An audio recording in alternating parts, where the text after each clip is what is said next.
Good morning. It's 3 minutes after 10 and you are listening to James O'Brien on LBC. Can anyone remember when it was my New Year's resolution? What year was it? Was it the beginning of last year or the year before? I had a New Year's resolution not long ago to pay a little bit more attention to both Scottish and Irish or more pertinently Northern Irish politics. I'm very conscious of having become a little bit calcified in the London bubble, in the Westminster bubble, long before the Tories started talking about red walls and levelling up. It seemed to me a dereliction of duty, frankly, in the context of the United Kingdom, that Scottish politics and the situation in Northern Ireland rarely got covered at all. And it's a timely week to be reminded of that, isn't it? Humza Yousaf, the incoming leader of the SNP, making an astonishing admission yesterday that the auditors to Scotland's governing party quit 6 months ago and replacements are yet to be appointed. I mean, quite what that means, I do not know. But it can't be good. Financial Times go to town on that story today.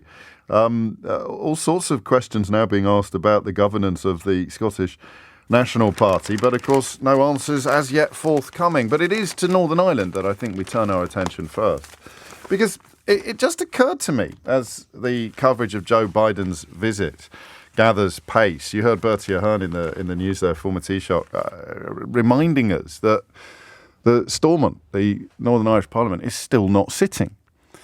I mean, it's such a strange scenario. I think part of the reason it doesn't get covered enough is the complexity of the situation. You can't just do a 3-minute hit on it, because it would leave more questions hanging over the country than it would answer. So what you've got now is the DUP, which was opposed to both to the Good Friday Agreement and to Brexit, refusing to go to work because they're cross about the consequences of the Brexit that I beg your pardon, they wanted Brexit, but they didn't want the Good Friday Agreement. And now they're refusing to go to work because they're cross about the consequences of the Brexit that they wanted.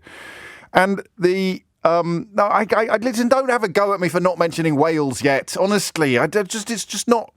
Of course, I'm also covering Wales more than I used to. There's a superb full disclosure episode with Mark Drakeford that I can point to in defence of my record in that area. But you're right, it is also another part of the United Kingdom that gets neglected by the Westminster bubble. But we're just focusing on Northern Ireland today, because the Windsor Framework was hailed quite widely as a great bit of diplomacy, and I think that it was, in the sense that it put a compromise in place on the necessity for border checks within the United Kingdom, because, of course, the United Kingdom has become not only the first population in the history of humanity to impose economic sanctions on itself, but it's also become the first country to impose friction within its own borders, all going swimmingly. And yet Stormont's still not sitting. It's as if the thing that the Windsor Framework was designed to do hasn't actually been delivered, and everyone's still talking about it as if it is some sort of result or some sort of victory. And I don't know whether there's light at the end of the tunnel. I don't know whether a return to Stormont is sort of nestling on the horizon, because we don't explore it enough. We don't talk about it enough. Joe Biden has arrived in Belfast for historic talks. They're not as historic as they would have been if Stormont was sitting, but he is stressing that his priority is peace. Brexit has tragically threatened somewhat the fragile peace put in place by the Good Friday Agreement 25 years ago. God, that makes me feel old. But we are not particularly clear on A, how the Windsor Framework has landed on the ground in Northern Ireland, and B, what the future actually looks like. So I rely upon you almost entirely at times like this. I throw open my phone lines from a position, if not of abject ignorance, then certainly of not being as well informed on some elements of these conversations as I am on other conversations that we have. Big security operation in place, slightly grim echoes of the not-so-distant past, with warnings of potential political violence. 4 suspected pipe bombs recovered from a cemetery in London yesterday, where a Republican commemoration was held on Easter Monday. There are, as you will also know, petrol bombs being thrown around. The murder of John Caldwell not long ago, a policeman. We still have the murder of Lyra McKee fresh in our memories. So the idea that it's going to calm down again appears to be somewhat optimistic. But I want to know what's going on the ground. So 8 minutes after 10 is the time. The number you need is 0345 6060 973. Joe Biden is in Northern Ireland, but from a British perspective, what exactly has the Windsor Agreement done? This is what he's talking about, the President of America, asked what his priorities are. Make sure the Irish Accords and the Windsor Agreement stay in place. Keep the peace. That's the main thing. And yet, at first glance, the fact that the DUP is still refusing to go to work suggests that the Windsor Agreement is not reaching the parts that it was expected to reach.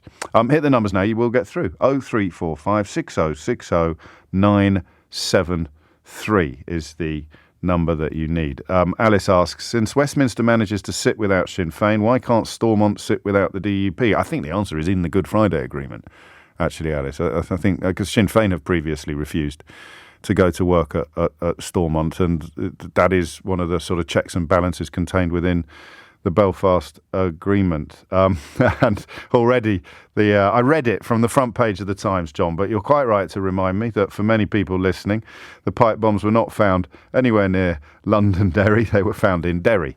Thank you, John. A little reminder there that it is almost impossible to inhale and speak a sentence about the situation in Northern Ireland without upsetting somebody. So what's going on? 0345 6060 973 is the number that you need. What is the actual reality of Northern Irish politics at this point in time? You've got the American president visiting, talking about the prioritisation of peace and the necessity of keeping the Windsor Agreement in place. But this might be a London perspective. The Windsor Agreement has not delivered the single most important thing it was designed to deliver, which was a return to democratic politics, a return to Stormont of members. The DUP are still not sitting down. They're still unhappy about the unfolding scenario. And, well, quite what it means for the bigger picture of British politics, I don't know. I don't know how many people look at looming elections and think, oh, good old Rishi Sunak, he's delivered something that's cleaned up some of the mess that Boris Johnson made with regards to Brexit, because so much of the right-wing media in particular persists in the notion that Boris Johnson somehow delivered something worthwhile on that issue. So, in many ways, I'll give you my overview before inviting contributions from people who actually know what they're talking about. And of course, you're right. John Caldwell hasn't died. He was shot. The BBC made that mistake this morning as well, and I noticed. And then I came on air on LBC and repeated it. My apologies. The situation in Northern Ireland seems to me to be pretty close to the best of both worlds. When you have Conservative politicians, even so-called ardent Brexiters, actually describing Northern Ireland as being in a superb position because it's a member of both the European Union single market and the United Kingdom. Anybody with a functioning brain, anyone who is vaguely sentient, should smell a rat from about 5,000 miles away.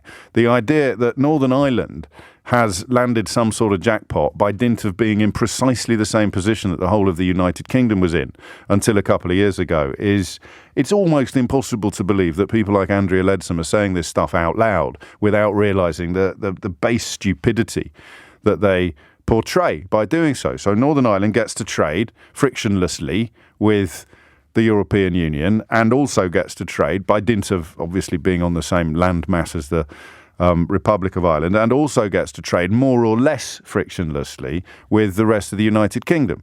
What a magnificent scenario that is for any country, for any territory, for any population. You're in the United Kingdom and you're in the European Union. That's absolutely magnificent. And they've actually stood up and started saying this. Tories, Brexiters have actually stood up and started saying, good old God, look, I think even Sunak said it in terms. Look at Northern Ireland. What a fantastic result this is for Northern Ireland. They're in the European Union and they're in the United Kingdom. And you sit here sometimes going, well, hang on a minute. If that's such a wonderful thing to be, why have you taken it away from us? Why have you robbed us of that astonishing scenario? And that is my starting point on this conversation. On the ground in Northern Ireland, is there a sense of being in a better place than the rest of the United Kingdom? 0345 6060 973. What happens if the DUP doesn't return to Stormont? How does this actually unravel? Are they on a sort of almost a kamikaze mission to undermine the whole of Northern Irish democracy in order to keep the country closer to the rest of the United Kingdom? It is a bit Brexity in emotional terms or in sentimental terms. We would rather feel British than have economic strength or have, social cohesion. We would rather feel independent, say the Brexiters, than actually have rational economic policies that are for the benefit of everybody in the country. We would rather feel British, say the DUP, than actually benefit from this unique scenario in which we find ourselves with regard to the European Union and, crucially, of course, the rest of Ireland. And how mad does it sound to you to listen to somebody sitting in London wondering why we're not making more of the fact that the so-called Windsor Agreement hasn't actually delivered a return to Stormont? I could be perhaps misunderstanding or putting emphasis in the wrong parts of the conversation, but power sharing has not been restored.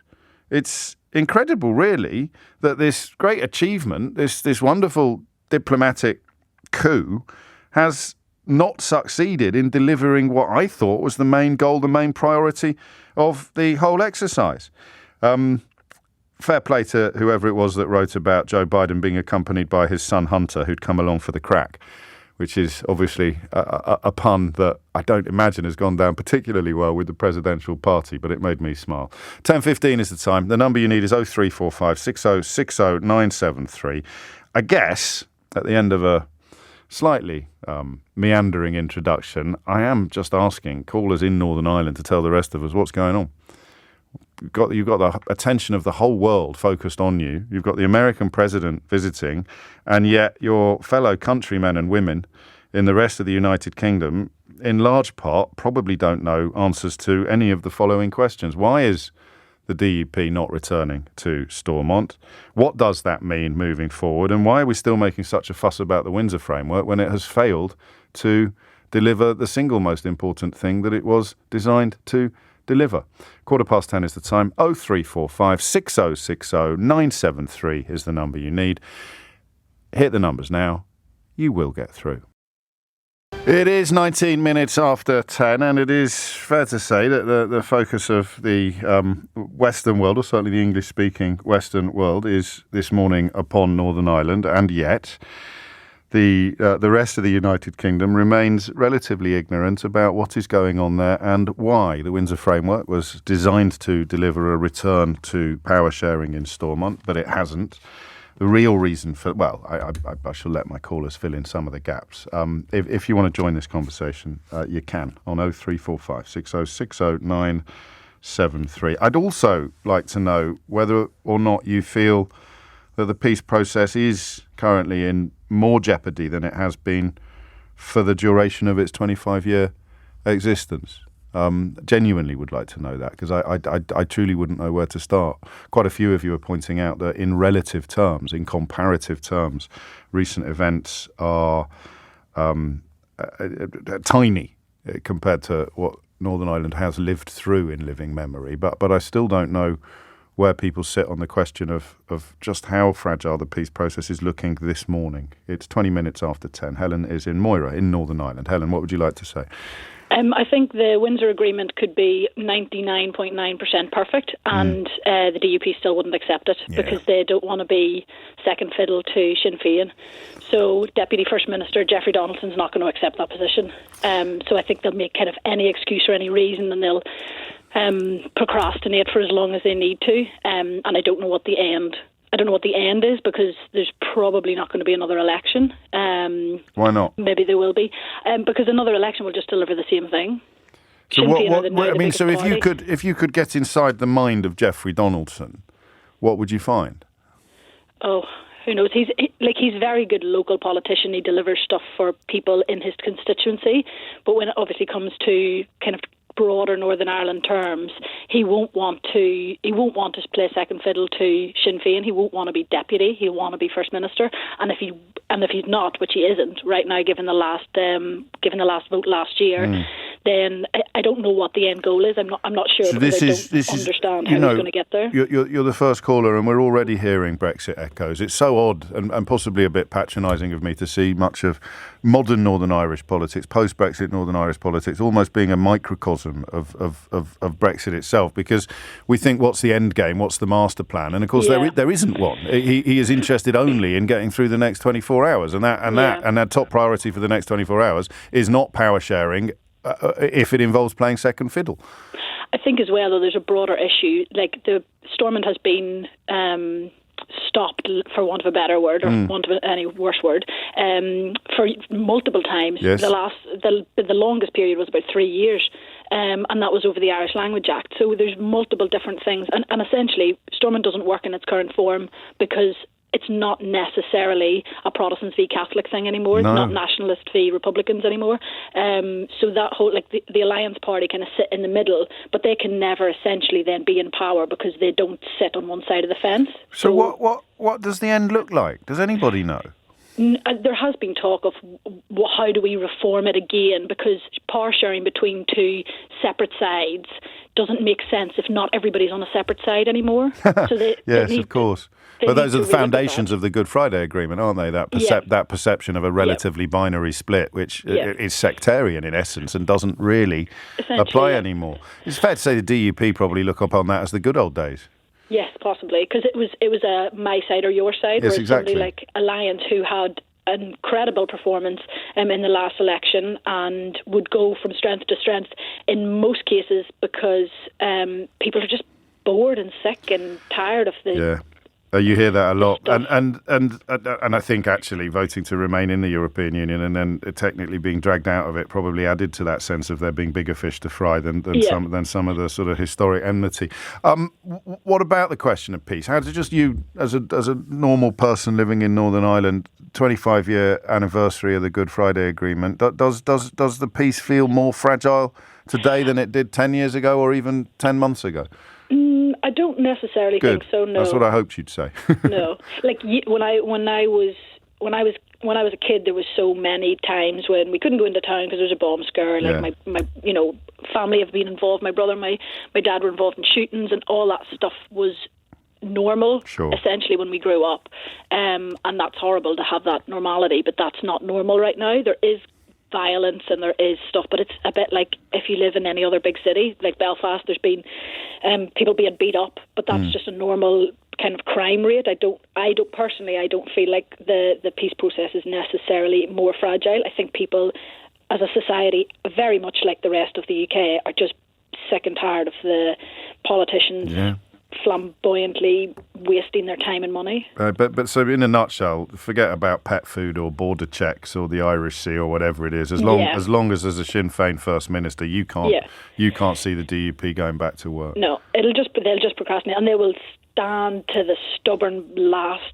breath. It's funny you should say that, because as you were speaking, Sally texted to say, come on, James, how hard is it to understand that the DUP has the right to fight for Northern Ireland to be as miserable as the rest of the UK? There you go, let's all be miserable together. Cool. Thank you, Helen. And it reminds me of that thing that I just said about Farage years ago. First time I encountered him in a television studio, it just struck me that these are people who would rather be saluting an English admiral, or British admiral in this case, on the bridge of a sinking ship than they would enjoy being a crucial part of a massive multinational fleet, the likes of which the Seven Seas had never previously seen. Because it's a prioritisation of emotion or feeling over material matters. I guess we're all guilty of that in a way, but it's when you drag other people into your fever dream that some of the nastiest problems start. Colin is in Holywood in Belfast. Colin, what would you like to say?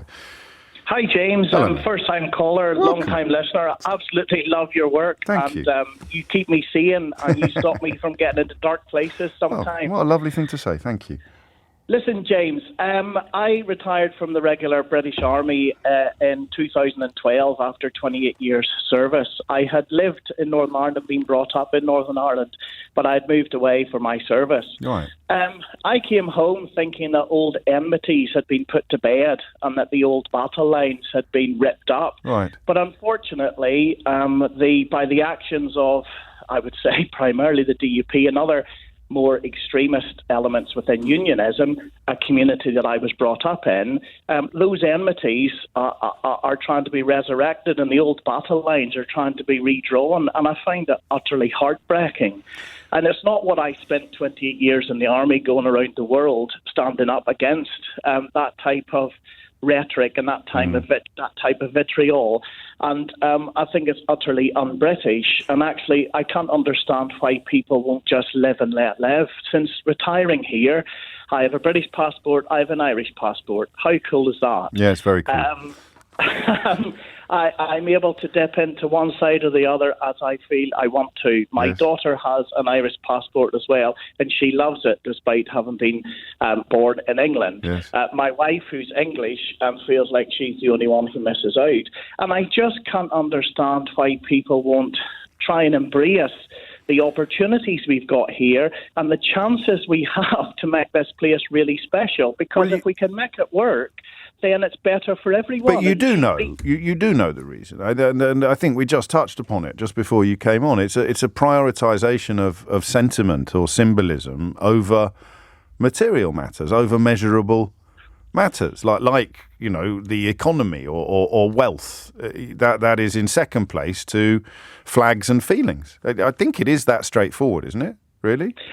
Well, it took me, yes, you're absolutely right. It took me a while to work out why on earth folk were cheerleading for Brexit. I couldn't figure it out. I thought that it must be much more complex than my mind could cope with. And then after listening to you for a long time and reading and looking at things, it became obvious that it literally was to rip up the Good Friday Agreement and everything that had achieved, and to put a hard border in the island again, something that was never going to happen. And to be that strategically naive, and then now to try and cover it all up and to try and almost have a scorched earth policy and try and rebuild something from, the remnant is terrible. It is beyond belief. I agree with your analysis. I didn't initially, but as time has passed, as the clock has ticked, I've come to a similar place to you. But I must stress, people are more than welcome to ring in and challenge that idea that there was a sort of sinister secret plan to undo the Good Friday Agreement that lies behind unionist support for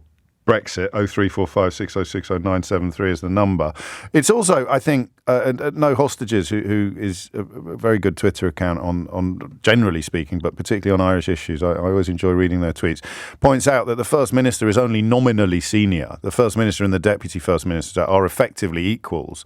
But if you're prioritising symbolism over material matters, then that symbolic difference is going to be huge for the DUP. Yeah, but let's give Michelle O'Neill a go. Yeah. The others have had a go, and if she's demonstrably a First Minister for all, thumbs up, that's good. And if she's demonstrably partisan, then that will be exposed and the reality will be known. But give her a go, for goodness sake. Seems quite straightforward from your perspective, of course, but once you introduce history and emotion, it becomes anything but. Colin, thank you. Coming up to 10:30, you're listening to James O'Brien on LBC. What is the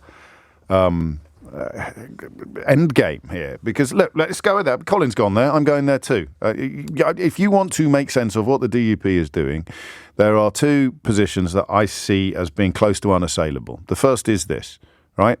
They will not go back to Stormont as long as the Sinn Féin leader gets to be First Minister. It is like a couple of you have pointed out. Do you remember when you were a kid and the lad who had the leather football, if you didn't let him be centre forward, he took it home? That's the DUP. If they can't be centre forward, then they're not going to play ball with anybody. The whole game is called off.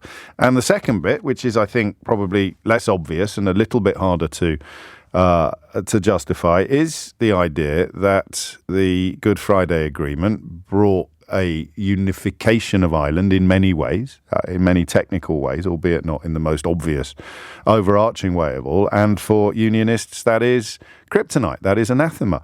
And Brexit offered an opportunity to undo elements of that de facto unification, which they have grabbed with both hands. And almost all of the mess that's followed is a direct consequence of that very Brexity prioritisation of symbols, flags and feelings over money, facts and people. Discuss 0345 6060 973. Thomas Watts is here with your headlines. It's 25 minutes to 11 as we try and unravel the situation in Northern Ireland. My eyes are inexorably drawn to a similarly complicated scenario in America where Fox News are in all sorts of trouble. Twice they told the court of this legal action being brought by Dominion Voting Systems after Fox News peddled all sorts of lies on Donald Trump's behalf in the aftermath of the last American election. Twice they've told the court that Rupert Murdoch has no official role at Fox News, and now they've told the court that he is actually the executive chairman, prompting the judge, who is reportedly a rather mild-mannered individual, not prone to angering easily, but he has described Fox News as suffering from a credibility problem, which has got to be a contender for understatement of the century, hasn't it? I mean, even now they're putting out the interview with Donald Trump just lying again about all the policemen were crying when he turned up in court. My favourite bit was when one of the court officers just let the door shut behind him and it nearly hit Trump in the face. But I guess the bits that the cameras didn't catch, just like the rain that never was at the inauguration, or indeed the crowds that never were at the inauguration, or sundry other lies told by Donald Trump from pretty much the moment he gets out of bed in the morning to the moment he finally nods off. I always presume with his remote control still in his tiny little fingers. 10:36 is the time. Back to Northern Ireland. Glenn's in Bangor. Glenn, what would you like to say? Morning, James. Hello, mate. Yeah, so obviously listening to your calls and what you've said about Northern Ireland before, and you're 100% right in terms of politics in Northern Ireland is all about identity. And there's people in this country who they don't care if they're more prosperous, if it means that they'll then feel less British or less Irish. And that's kind of what it comes down to. And I think that's kind of part of the reason why we're in this stalemate at the minute. And obviously, you know, there's a lot of attention being drawn because of the Good Friday Agreement and the 25-year anniversary and all that. The Good Friday Agreement served the purpose 25 years ago to bring about peace, and no one's denying that. But we're 25 years on, and it's now time for us to have a discussion about how do we refine this. I'm not saying that we scrap it or anything like that, but clearly under the structures of it, it's not working for Northern Ireland. Partly because it was framed essentially as a framework in which two major parties moved, and that's no longer the case, is it, in Northern Irish politics? Well, yeah, I mean, obviously the reason we're in this situation right now, and let's be clear, you know, obviously the DUP are getting a lot of stick right now, and in my view, rightly so, because of what they're doing. But, you know, Sinn Féin had done this a few years ago, and there's nothing to say that in a few years' time, you know, who knows what the situation the pendulum could swing back. Can we explore that a little bit? Because again, you know, we're in the business of educating people outside Northern Ireland about what's going on in Northern Ireland on mornings like this. The sense of feeling less Irish, I think that does explain Sinn Féin's behaviour over Irish language issues. I mean, that it doesn't get more emotive than language, does it, when it comes to a sense of national identity? But I can't at the moment see a counterbalance on the road ahead, a move that might prompt Sinn Féin to take similar action. I guess what I'm suggesting is, for the best part of a century, that there has been that tension, and for most of it, the Unionists had the upper hand. For large periods of time, upper hand is a massive understatement to describe the imbalance in power and indeed in representation. But after power sharing, I think it started a ball rolling down a hill, and that is the diminishment in DUP power or in Unionist power. I can't see that ball ever rolling back up the hill, Glenn. Yeah, no, like obviously we can't predict the future, so we don't know that. But I to touch on your point there in terms of what you're saying, like the thing is that because in the past things were so uneven, obviously there's had to be concessions given to people of that identity in order to make them feel like they're more part of the country. And I think the thing the Unionists haven't grasped is that that's because it was so uneven. That's always had to happen. We're back to the idea that if you've spent your whole life being privileged, equality feels like oppression. Yeah, exactly. But I think, like, just bringing it back to sort of where we're at now, I think we're in a very weird paradox whereby the DUP are now almost going to champion the benefits of potential Irish unity, because right now what they're doing is they're embodying the reasons why Northern Ireland just isn't working. And what I said to the person before I come on is that in Northern Ireland, in terms of the split between unionists and nationalists, it is very even. There's not a lot in it in terms of people who identify as unionists or nationalists. So they're not going to decide if the decision comes to it, whether we stay part of the UK or if we become part of a united Ireland. It's going to be people who are sitting there now thinking, do you know what, like, what is actually best for me and my family? Yeah. Is it going to be part of the UK or is it going to be part of united Ireland? And because of the DUP's stance right now, and yes, there are reasons for it, but fundamentally, there's things on the ground that aren't taking place in terms of politics that should be taking place in any normal society. And it's going to turn people off to think, well, look, if this is how it's going to work here, this isn't for me. I'm going to start looking to see what the alternatives are. Yeah, that's the tension, isn't it, really, between pragmatism and emotion. But that's why I keep talking about the on one side you've got measurable material things like improvements to my life, and on the other side you've got the swelling of the heart at the sight of a union flag or the singing of a song or the sense of identity. And as the second thing diminishes in importance in terms to people, if fewer and fewer people are prioritising flags and feelings over facts and figures, then you're right, the DUP end up almost becoming recruiting sergeants for their opposition, for their opponents. Yeah, 100%. And it's like, Sinn Féin aren't getting a lot of headlines at the minute, and I don't think that's any coincidence because from their camp they're probably sitting there thinking, you know what, we're just going to let the DUP don't interrupt your enemies while they're messing everything up.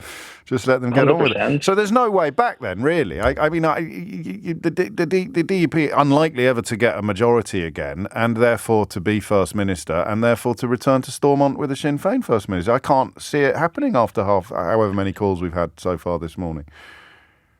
Which leaves Sunak in a pretty tricky situation, doesn't it? Because he's invested so much political capital in this new oven-ready Brexit.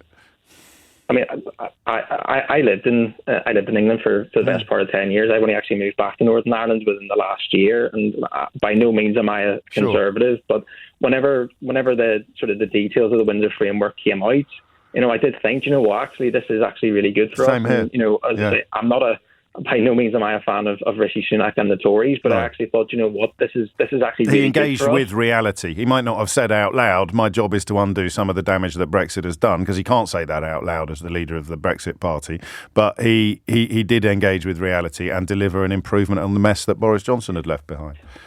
Exactly, and the thing is that it's very plain to see that there are clear benefits, and even the DUP have admitted themselves that there's very good benefits of the Windsor Framework. But the sticking point for them is that something to do with there's like a 3% chance or something, or 3% involvement of the European courts or something, and it's like you need to touch base with the reality in that you're part of the island of Ireland. Yes, you might not say you're Irish, but you have to accept that just based on pure geography, there is going to have to be some involvement in order for the systems here to work, because we are part of an island, which is two countries. Well, then we're back to what everybody who understood the Good Friday Agreement understood from the start, which is the regulatory alignment, the importance of regulatory alignment, even though the words don't actually appear in the Good Friday Agreement itself. The idea that you could have a borderless island but have two separate sets of rules and regulations, coexisting alongside each other was obviously bonkers, but they were queuing up, of course, to tell us that it wasn't, including John Redwood, who in a confusing universe can always be relied upon for the single most stupid take in any given situation, and he's tweeted this morning, President Biden wants to celebrate the Good Friday Agreement. EU insistence on imposing laws on Northern Ireland means unionists do not return to Stormont. Why does the President ignore this and refuse to ask the EU to sort out the damage it has caused? John Redwood there apparently labouring under the illusion that the EU was responsible for Brexit and throwing Irish politics into relative disarray, because when the Good Friday Agreement met the withdrawal from the customs union or the single market, as we have been explaining on this programme since 2016, possibly 15, but certainly 16, there would either have to be a border in the Irish Sea or a border on the island of Ireland. And the Good Friday Agreement could not conscience a border on the island of Ireland. So no matter how many times Boris Johnson lied or John Redwood failed to understand things, or Jacob Rees-Mogg both lied and failed to understand things. The intractable fact remains: when the Good Friday Agreement met the determination to leave the customs union and the single market, Northern Ireland was thrown up into the air like a balloon. It's 10:45. 10:49 is the time. You're listening to James O'Brien on LBC. Great calls today. A lot of you getting in touch to say so. Thank you. Thank you to the callers. It's not me taking the compliment. It's nothing to do with me. Well, I suppose I can take a little bit of the credit for queuing it up in whatever way I do. But we've discovered the last few times we've turned our attention to Northern Ireland that we have an awful lot of people listening there, and they are able to provide the rest of us with a quality of insight and understanding that I would go so far as to say is lacking from much of the London-based media. And on we go. 0345 606 0973 is the number you need. There is that weird sense. If you listen to the programme on a regular basis, you'll know that I suffer from completism. You know, I want to get to a point where our understanding of an issue, of a given issue or event, is pretty much watertight, and that's never going to happen on something like this.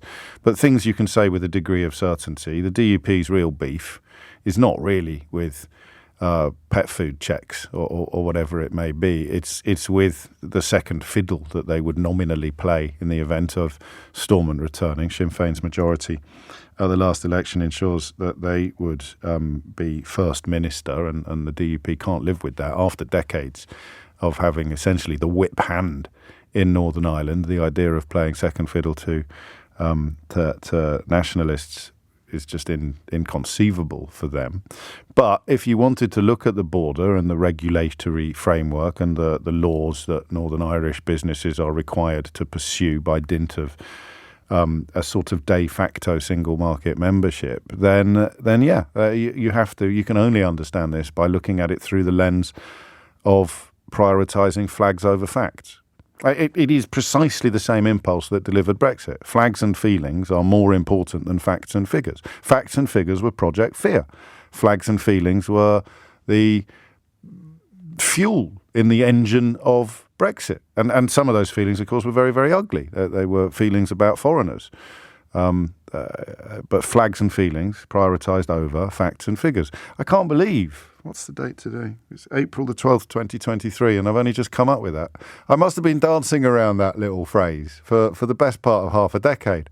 But the prioritisation, it's just in time for the new book as well. The prioritisation of flags and feelings over facts and figures will explain pretty much everything bad that has happened in the United Kingdom since 2016. What do you care more about, facts and figures or flags and feelings? I'm a Boris Johnson fan. I much prefer flags and feelings to facts and figures.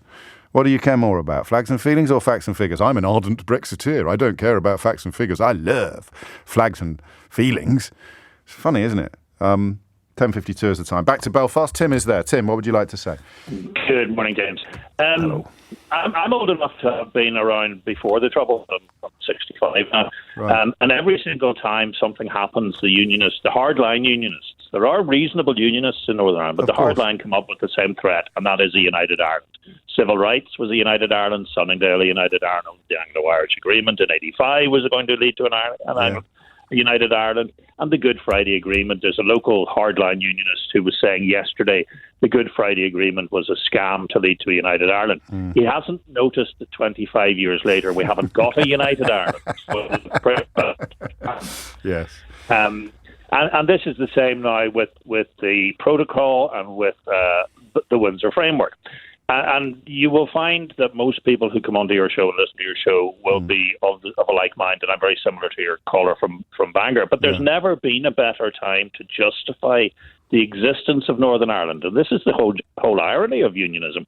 The Windsor Framework creates a reason for Northern Ireland to exist that hasn't been there since I was a youngster, because having a unique position, being different from the GB rules and regulations, and different from Ireland because we are part of the United Kingdom, is a unique position. It is now. It is now, post-Brexit. Oh, it is. Yes, absolutely. But the whole... And pre-Brexit, we had actually got to a stage whereby the border and all of these identity issues had calmed down. They Yeah. genuinely had. But now we're in a position, you adopt the Windsor Framework, and I know people in Invest Northern Ireland who tell me that there are queues of businesses waiting to come here to take advantage of this dual gateway position, where EU companies can get into the UK by going through Northern Ireland, all officially, and GB and GB companies can get into the EU by setting up in Northern Ireland. And you have had people on your show who have set up in Europe because of the difficulties of Brexit, and they could equally set up here. Yes. And so there's a reason for us to exist. And this is the stupidity of the unionism, the hardline unionism. Well, you say stupidity, but it is also yet more evidence of that prioritisation of flags and feelings over facts and figures, isn't it? Because you're talking facts and figures, Tim. They're talking flags and feelings. And it leads to political stupidity. You know, it leads to a case whereby but if they actually, and even in their flags and feelings argument, if they want to Northern Ireland and not a united Ireland, then you solidify Northern Ireland for everybody. And I tweet a lot, and I put a tweet out last week that said, I've yet to hear a unionist campaign that says a Northern Ireland for all, and genuinely mean it. And that is that you win the hearts and minds of people. Not in the long term. Nationalists will want a united Ireland, and you're not going to persuade them otherwise. But in the medium term, there's an opportunity to grow the prosperity of this place that has never existed before. Through the Troubles, our economy was like toast, basically because of the difficulties. We've seen a lot of growth and the opportunity for real prosperity. It's turbocharged. It's turbocharged. Our prosperity, yes, and our prosperity is 30 years behind yours in GP. Well, but potentially, the one bit I don't get, and this is probably my Brexit blinkers, is what would, just to keep access to the United Kingdom, because I'm trying to think, what would someone in France looking at Northern Ireland think? And think, oh, they've got a better deal than us because they've got access to the United Kingdom. It's just not a very big biscuit compared to an access to 27, 28 countries, is it? No, but the point being that we can go both ways. Yeah, you can. Yeah. But when Sunak says, oh, you're so lucky you can access the UK and the European Union, I kind of struggle to see where the real benefit is in being able to access the UK. But for Northern Ireland, I see it, but I don't think anyone's sitting in Germany thinking, oh, wow, Northern Ireland have really got a better deal than us. Do you see what I mean? No, I do. But the point is that if companies are trading, I get that. Open in Northern Ireland. Yeah, so if you're a British company and you want to carry on trading in the United Kingdom, but also expand or keep your business in the European Union, then moving to Northern Ireland is a no-brainer, or at least moving some of your operation to Northern Ireland is a no-brainer. But I don't see a non-British company seeing it. It works the other way around, James. It works the other way around too. If a French company that is has traditionally done a lot of trade with Britain, Great Britain, they might move to Northern Ireland as well. They can then do the same thing the other way around. It's incredible. And so they get access to the market in GB. That's it. So I mean, it is the best of both worlds. It's just that the size of that GB market compared to the size of the single market is negligible. So they would have to make a calculation on whether or not it was worth it. If you're a British company looking at the value of 27 frictionless trading partners, then it's a very different calculation to being one of those 27 looking at one more trading partner, i.e. the United Kingdom. So whether or not it would be worth it logistically is a question for the ages. Thank you, Tim. I'll play you a little clip, and I might take a couple more calls on this after the news, simply because of the calibre of people queuing up. I can see that Thomas, who's waiting to come on next, is a professor of British and Irish history, so I'd be keen to hear from him, and I don't want to squeeze him into the time remaining. But I do think it's worth reminding ourselves of what Rishi Sunak and some of these other people, while simultaneously claiming to be ardent Brexiters, have said about Northern Ireland. If we get the executive back up and running here, Northern Ireland is in the unbelievably special position, unique position in the entire world, European continent, in having privileged access, not just to the UK home market, which is enormous, 5th biggest in the world, but also the European Union single market. Nobody else has that. No one. Only you guys, only here. And that is the prize. I can tell you, when I go around the world and talk to businesses, they know that. They're like, that's interesting. If you guys get this sorted, then we want to invest in Northern Ireland, because nowhere else does that exist. That's like the world's most exciting economic zone. I almost heard him go in the middle of that. Did you? That was about a month ago when he was unveiling the Windsor Framework. But that little pause, when he suddenly realised he was describing what the whole of the United Kingdom was before Brexit. So he's painting Northern Ireland as having received this phenomenal boost, this phenomenal status. You cannot believe how wonderful. It's like a brooch of purest green, except it is actually a pretty cool situation that Northern Ireland finds itself in. But while selling it to Northern Ireland, he almost sort of accidentally left the back door open, and through the back door comes a fleet of trumpeters going, but this is what we all had. You've literally just described pre-Brexit United Kingdom as being the envy of the world. You've got access to the United Kingdom and you've got access to the European Union as well. It's just one of the reasons why we have to carry on talking about it. I said 3 minutes after 11. Actually, I should go to Thomas in Canterbury first because he's been holding for quite a long time. But just briefly, if you were part of that weird coterie of liars and cheats who greeted Barack Obama's explanation of how Brexit would put the UK at the back of the queue for trade talks, and various idiots and racists, I think, as well, because people who claimed that foreign leaders should stay out of British politics rarely say the same about white foreign leaders, I note, looking at you, Nige. How do you process that bulletin leading information there that they're not even going to talk about a trade deal? The idea of a trade deal between America and the UK isn't even going to be on the agenda during Joe Biden's visit to Northern Ireland. Absolutely ruled it out. And Amanda Sloat, I don't anticipate that the two leaders are even going to be talking about a free trade agreement on this trip. So Obama was right.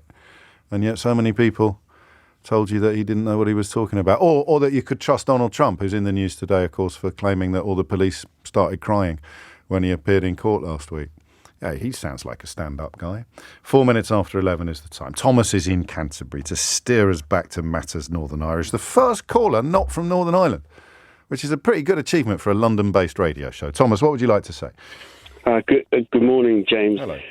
Well, I just think that the DUP, I've worked with the DUP in researching and a couple of years ago, and it seems to me the DUP there's a split within the DUP, that a lot of the MLAs, the locally elected politicians, they have things like mortgages and things, just basic sorts of things. They need this to work, because where does the DUP go?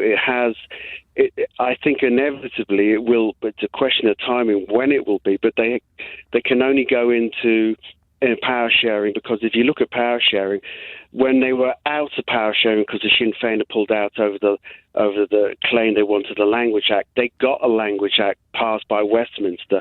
They got same-sex marriage, which religious conservatism they didn't really want. They didn't want at all. And they got abortion in Northern Ireland. So they can't control, if they're out of power, anything that the Westminster government feels that it needs to pass as legislation. That's new. I hadn't thought of it in those terms, like a sort of fracture within the members of the party that want to get down to business, even if that involves trying to frustrate some of the policies that might otherwise be introduced, and the members of the party that prioritise, I keep saying it, but prioritise the emotion over the pragmatism, and that would be more.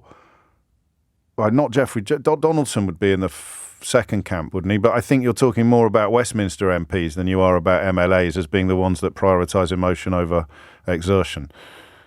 Absolutely, they're the ones. They're the ones with the long-term jobs, the safe jobs, and they can be more hard-line. They can be more fundamentalist. Over things such as there can't be any European Union law applying to Northern Ireland.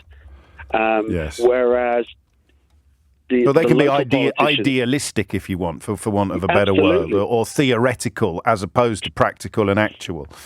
Yes. So we're talking about your Sammy Wilsons and people like that, really, aren't we? Yes, you are. And I personally don't think that Jeffrey Donaldson doesn't want to work with Sinn Féin, right? Because they've worked with Sinn Féin before as a party for since they became the dominant power, the parties in unionism and nationalism, and I don't personally think that it is going to be that it's the idea of serving as a first minister, Sinn Féin first minister. I accept that there are people in unionism who do not want to have the idea that Sinn Féin has a first minister. That is absolutely fundamental.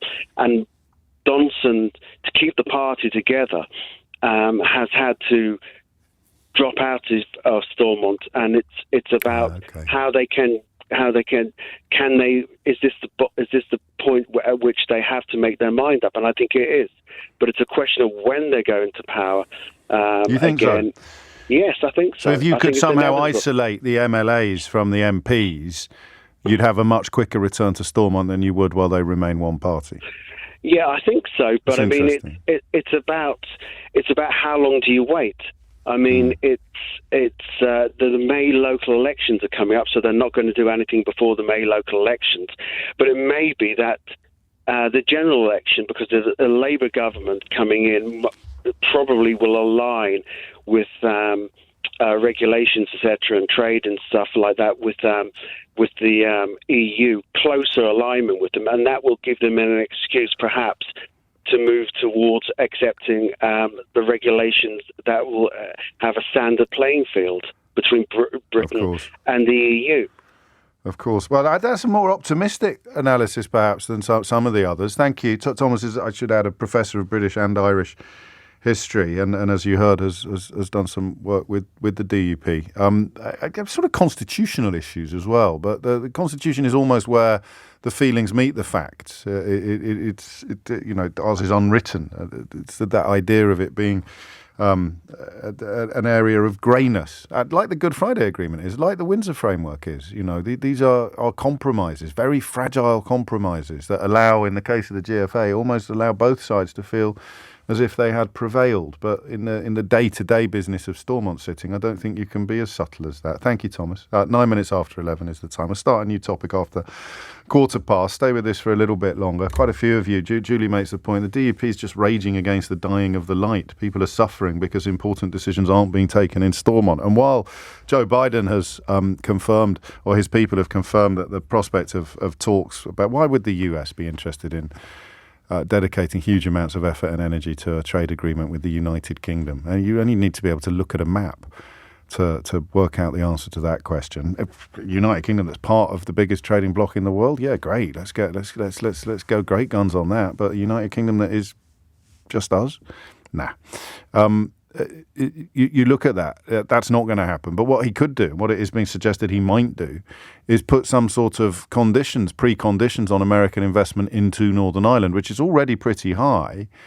But the idea of requiring Stormont to return before the tap is turned back on would be tricky, but it has been suggested in reports that it might be on the table, it might be on the cards.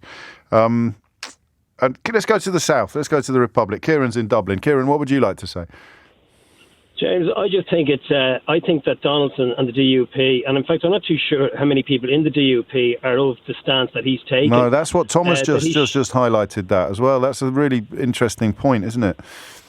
Yeah, I think that he should be issued an ultimatum, basically told, either get your act together, get Stormont back up and running, or we're going to have a referendum in the north. You can't have one person and one party dictating all what's going on in the north. People seem to forget that in order for the Good Friday Agreement to come into play, we have to give up 2 articles in our constitution in order our claim over the north. We gave that up in order for their peace to be in the north. And there was mutterings there when he was speaking before about returns, like months back. If we don't get what we want, returns back to the way it was.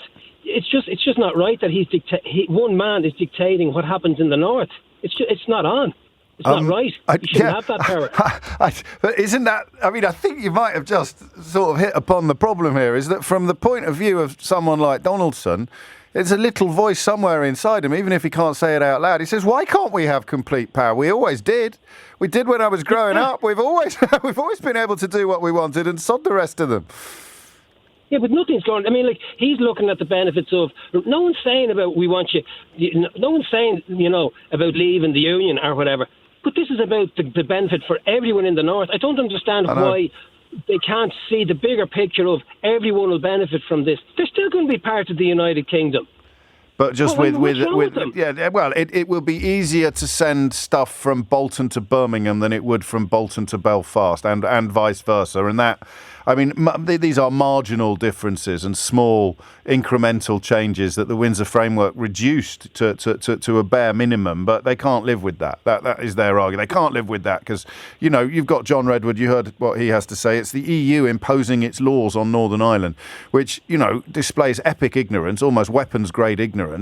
But it also contains a kernel of truth in that it is easier to transfer stuff from Bolton to Birmingham than it is from Bolton to Belfast.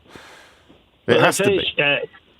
James, your man Redwood, I could listen back there just before I rang to an interview he did. I don't know if you heard a presenter over here, Sean O'Rourke. I don't know if you've ever heard of him. He was on RTE. Yeah. He had an interview with him back in 2018, and Redwood didn't like the questions he was asking about Brexit, and he basically hung up. Yes, there should have been a bit of a clue there as to which direction. And Claire Byrne, of course, bounced Nigel Farage around the studio as if he was a ping pong ball. But still waiting for some British presenters to pick up where she left off. Also an RTE presenter. Some great broadcasts in Ireland. Had the great privilege actually of speaking at a radio conference in Dublin just a couple of months ago, and it was felt a bit like going home. It is coming up to 11:15. Kieran, thank you. Just focus on that. The trade stuff there, because we're going to move on to a Brexit-related topic next. I now get quite a lot of messages saying, why are you still talking about it? To which the answer is, you burnt my house down after telling me that you were going to refurbish it and turn it into a palace. Could you imagine if someone knocked on your door and promised that they were going to turn your house into a palace? They're going to give you the mother of all refurbishments. You're going to have those remote control windows, remote control curtains. We're going to dig out one of those mega basements. We'll put one of those wheels on your drive so that you don't have to turn around. You can just spin the car around and drive back out again. You're going to have triple glazing and a heat pump in the back garden. We're going to have solar panels on the roof so your energy bills cost next to nothing. We're going to have there'll be people queuing around the block to sell you cheap shoes and a wonderful arrays of food. We're going to do all of that. And you bought it. You said, oh, okay, here's my vote. And then they burnt your house down. Would you really be not talking about it anymore? They promised to turn your house into the biggest, most beautiful building on the block, and then they torched it. Yeah, so save yourself tuppence on Twitter. Johnny Bulldog bunch of numbers, because if you're supposed to be relishing our tears, you're supposed to be enjoying the victory and feasting on Remainer tears. You're not supposed to be telling us to stop pointing out what's actually happened as a direct consequence of what you did. I fully expect to spend the rest of my career pointing out the idiocy that you inflicted upon a nation as a consequence of falling for the lies of xenophobes and frauds. And I am reminded of that today, of course, by the statement from Joe Biden's team that there'll be no talks of a trade agreement between the UK and the US. And it was in 2016 that Barack Obama, of course, described us as going straight to the back of the queue in the event of Brexit. The UK would go to the back of the queue for trade talks. And he justified his statement by saying that part of being friends is being honest, laying out various consequences of leaving the European Union that have subsequently come to pass.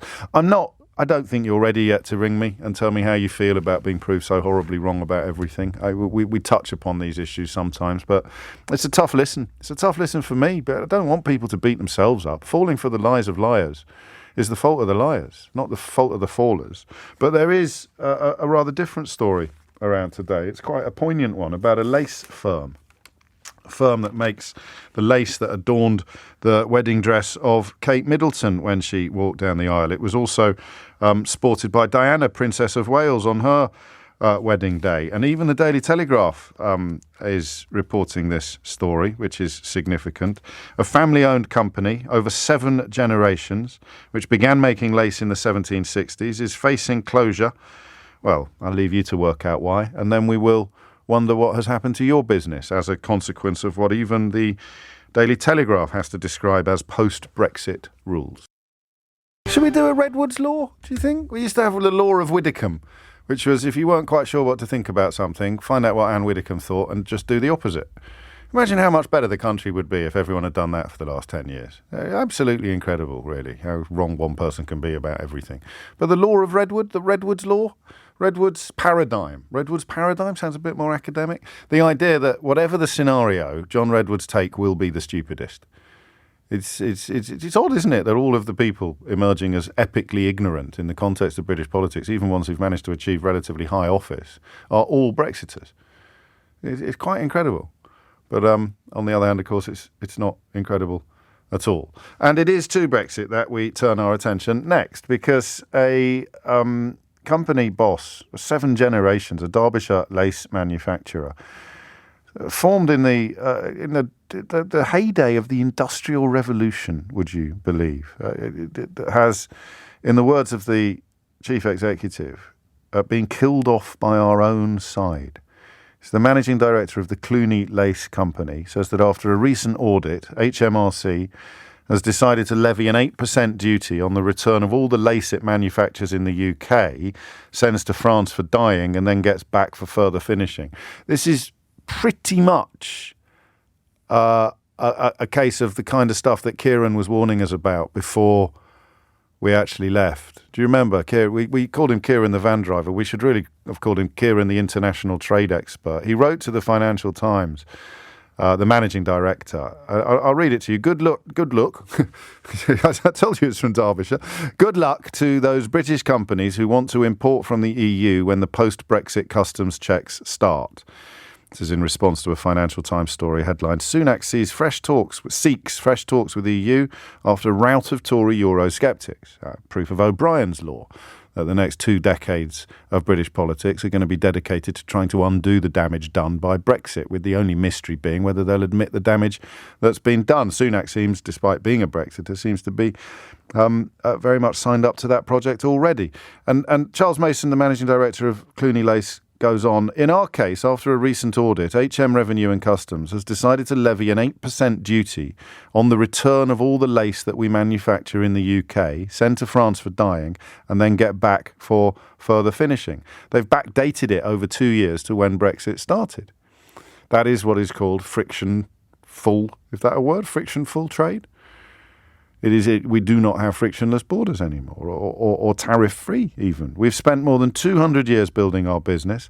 We've fought for 30 years against the global textile trend of moving to the Far East and have now been killed off by our own side in a couple of years. We all lose. The Daily Telegraph reports today that the divorce from the EU and added paperwork and red tape have also driven up freight costs. The Telegraph, which remember is to Boris Johnson as the Beano was to Dennis the Menace, reports, the Telegraph understands the lace company has fallen foul of the intricacies of the Brexit trade deal with the EU. Who was that very clever chap who described Brexit as like trying to get the eggs out of a baked cake? Oh yeah, that's right, it was me. Under that zero tariff deal, goods being exported to the EU and back again can qualify for an exemption from duty, but only if they undergo sufficient transformation. So if, for example, you sent a bunch of Meccano to Berlin and it came back as a car, then you might be able to avoid the duty, which I a moment ago called a tariff, I think accurately. That transformation means a returning good would be classed under a different tariff code, which would allow for the exemption. But you're sending lace to France to get dyed, and it comes back again as lace of a slightly different colour. It doesn't change enough to be given a new tariff code or an exemption of duty. Instead, you get an 8% duty on it. Now, we haven't done this for a long time. And part of the reason for that is there's no point anymore. There's nothing to win here. It is just a question of attrition. just sit and wait for people to stop being stupid. Here's one, Idiot's Corner this morning. Dear James, I wish you well. I am so pleased we left the EU. Still am, always will be, and it was the right decision to leave. And so I click on that, thinking, oh, this will be good. Let's see the reasons. And that's where it ends. It just says, thank you, best regards, David. Because I get the first 3 lines of a message on my screen, and then when I click on it, I can read the rest. So I saw that, and I thought, oh, this might actually be good. I think he's going to say, I've also got a business, and the EU has had the opposite. Leaving the EU has had the opposite effect on me. I feel sorry for the lace manufacturer, but my business is good. But no, he just puts several O's after the S on the word so, and then says he'll always think it was the right decision to leave, and then says thank you. So I think Idiot's Corner is probably the suitable repository for friend David, don't you? 25 after 11. This is a really good example of reality, okay? This lace story. I mean, a good example or a bad example, depending on just semantics, really. I hate these stories. I hate them for 2 reasons. Number one, I hate the idea of a British business failing as a consequence of British political decisions. Whether they're made by individual ministers and governments or whether they're made by plebiscite, whether they're made by referendum. And number 2 is a bit like Joe Biden saying today, well, of course we're not going to have talks about a US-UK trade deal. When Barack Obama said that, all the liars and racists were queuing up to attack Barack Obama, when really they should have been attacking reality, because he was simply relaying reality. The reality of withdrawing from a customs union or a single market is that doing business with the countries that are still in it becomes measurably and deliberately harder. Measurably and deliberately harder. And they were selling it to you as a reduction in red tape. They were selling it to you as a taking back of control when it is in fact the opposite.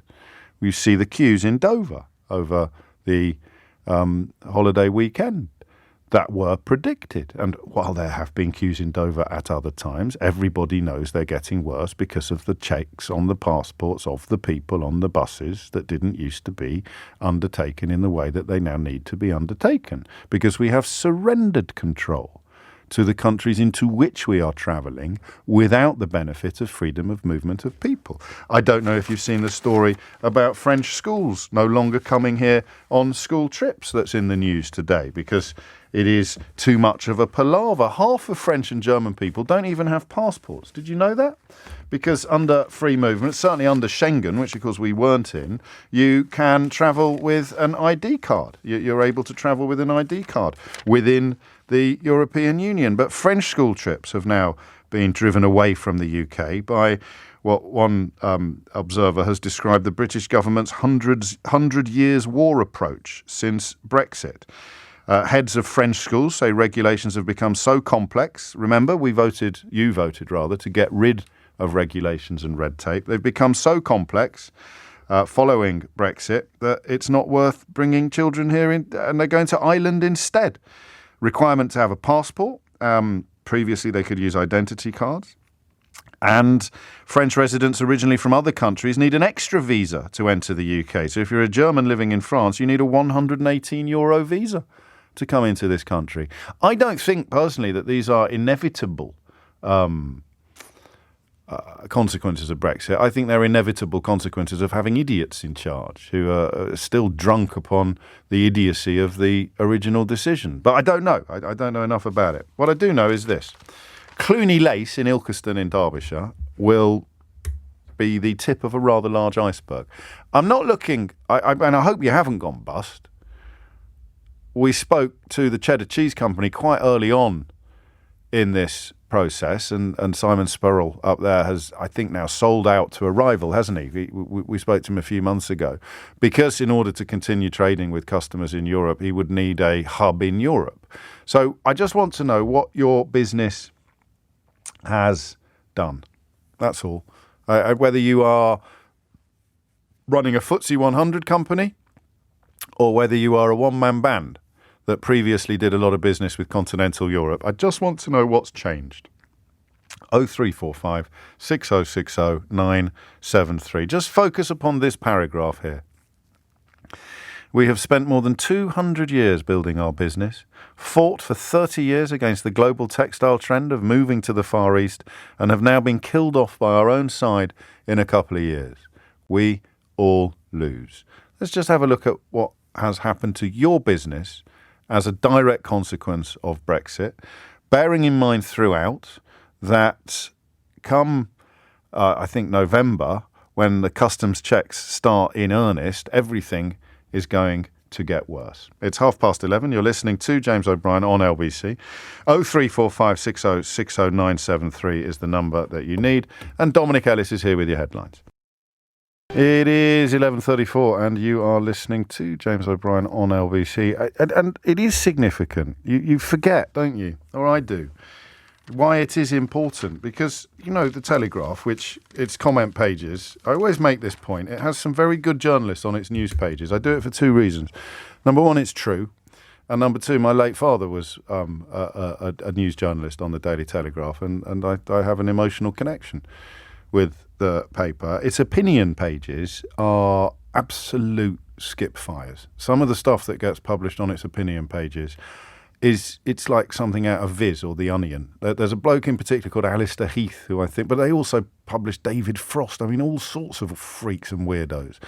But Alistair Heath in particular, who I think is editor of the Sunday paper, sort of wrote things about how Liz Truss's budget was absolutely brilliant, and finally Brexit was going to be I mean, just like beyond bad, like Redwoodian in its idiocy. But the news pages get it right. And what's going to happen in the coming months and possibly years? Well, I've just got a bit of a frog in my throat. Excuse me a second. That's why I've got such an enormous mug, by the way, if you've watched my clip, so that I never run out of fluids.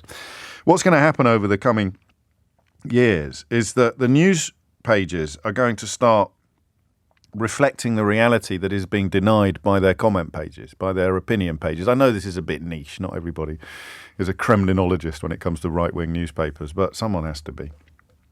And so a story like this is really important. It's almost as if their priorities have been have clashed with each other. Well, what's that? A 250-year-old lace company? I mean, that's exactly what the Daily Telegraph exists to care about. Formed in the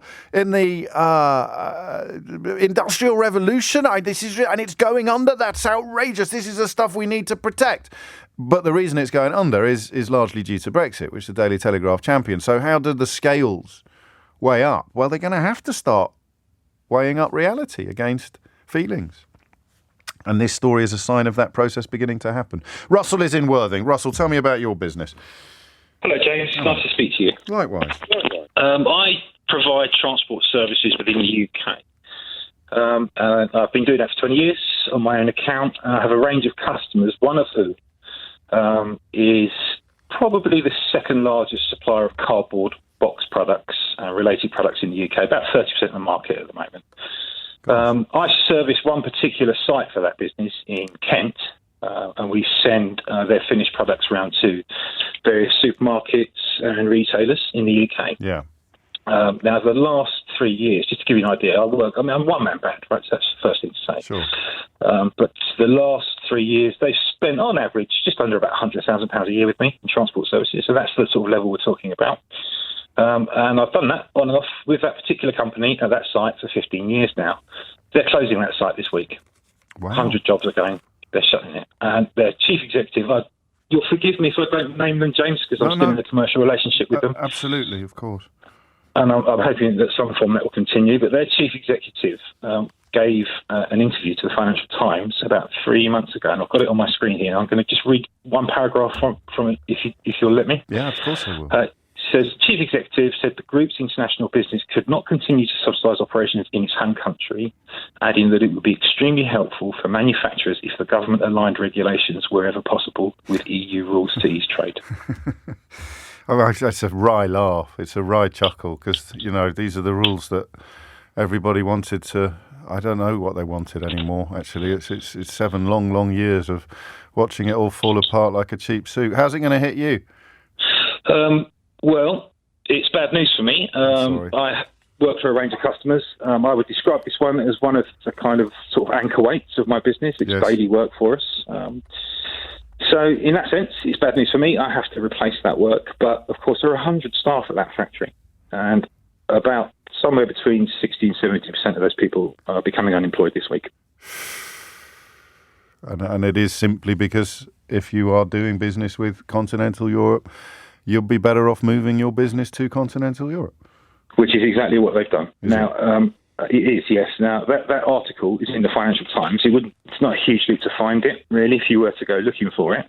But the chief executive there goes on to say that they've more than made up for their UK business by investing in factories in Italy, Poland and Germany. So there are some in the uplands, they're just in Europe. Just not for us. I hear this quite a lot because you just... You reprioritise, don't you? You will do. I mean, this is the whole gravity theory of trade. You will do more trade with the people that it's easy to trade with, and geography will be a huge part of that. But so will regulations and friction. So I mean, it's not exactly confusing, is it? To say, well, I'm going to look. At the moment, we do a lot of trade with the UK. That's getting harder.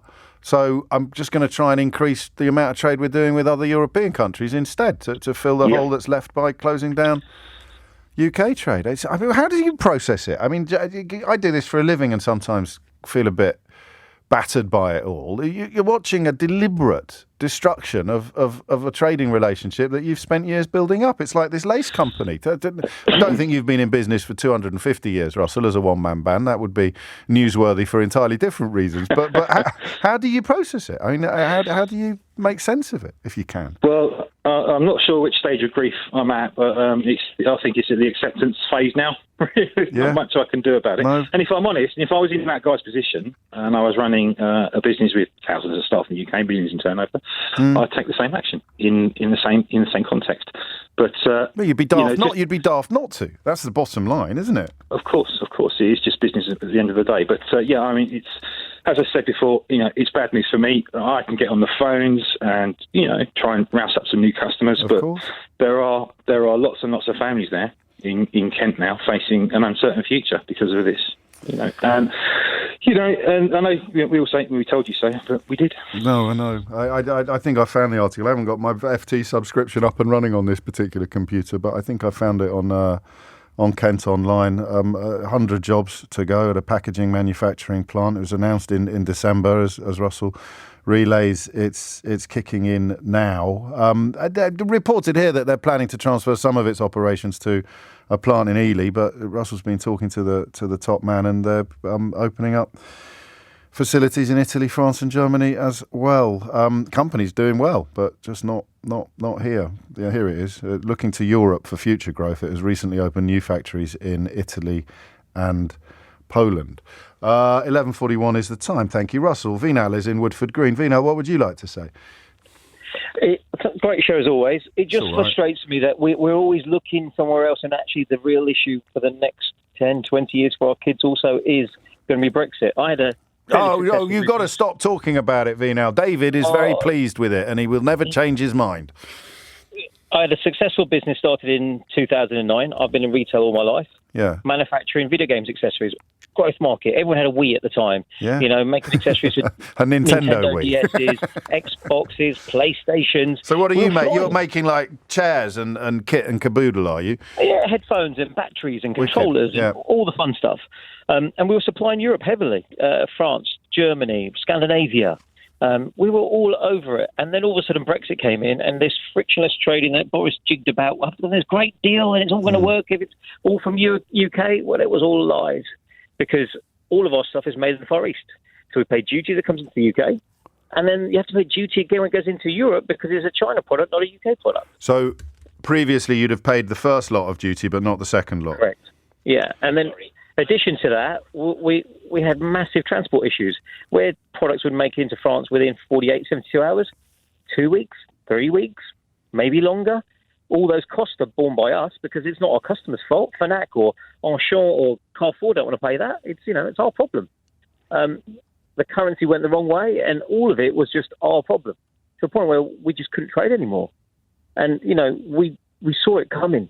And there's many businesses like mine that saw it coming. And there are people on the continent, French companies, who went, "Oh, there's an opportunity for us."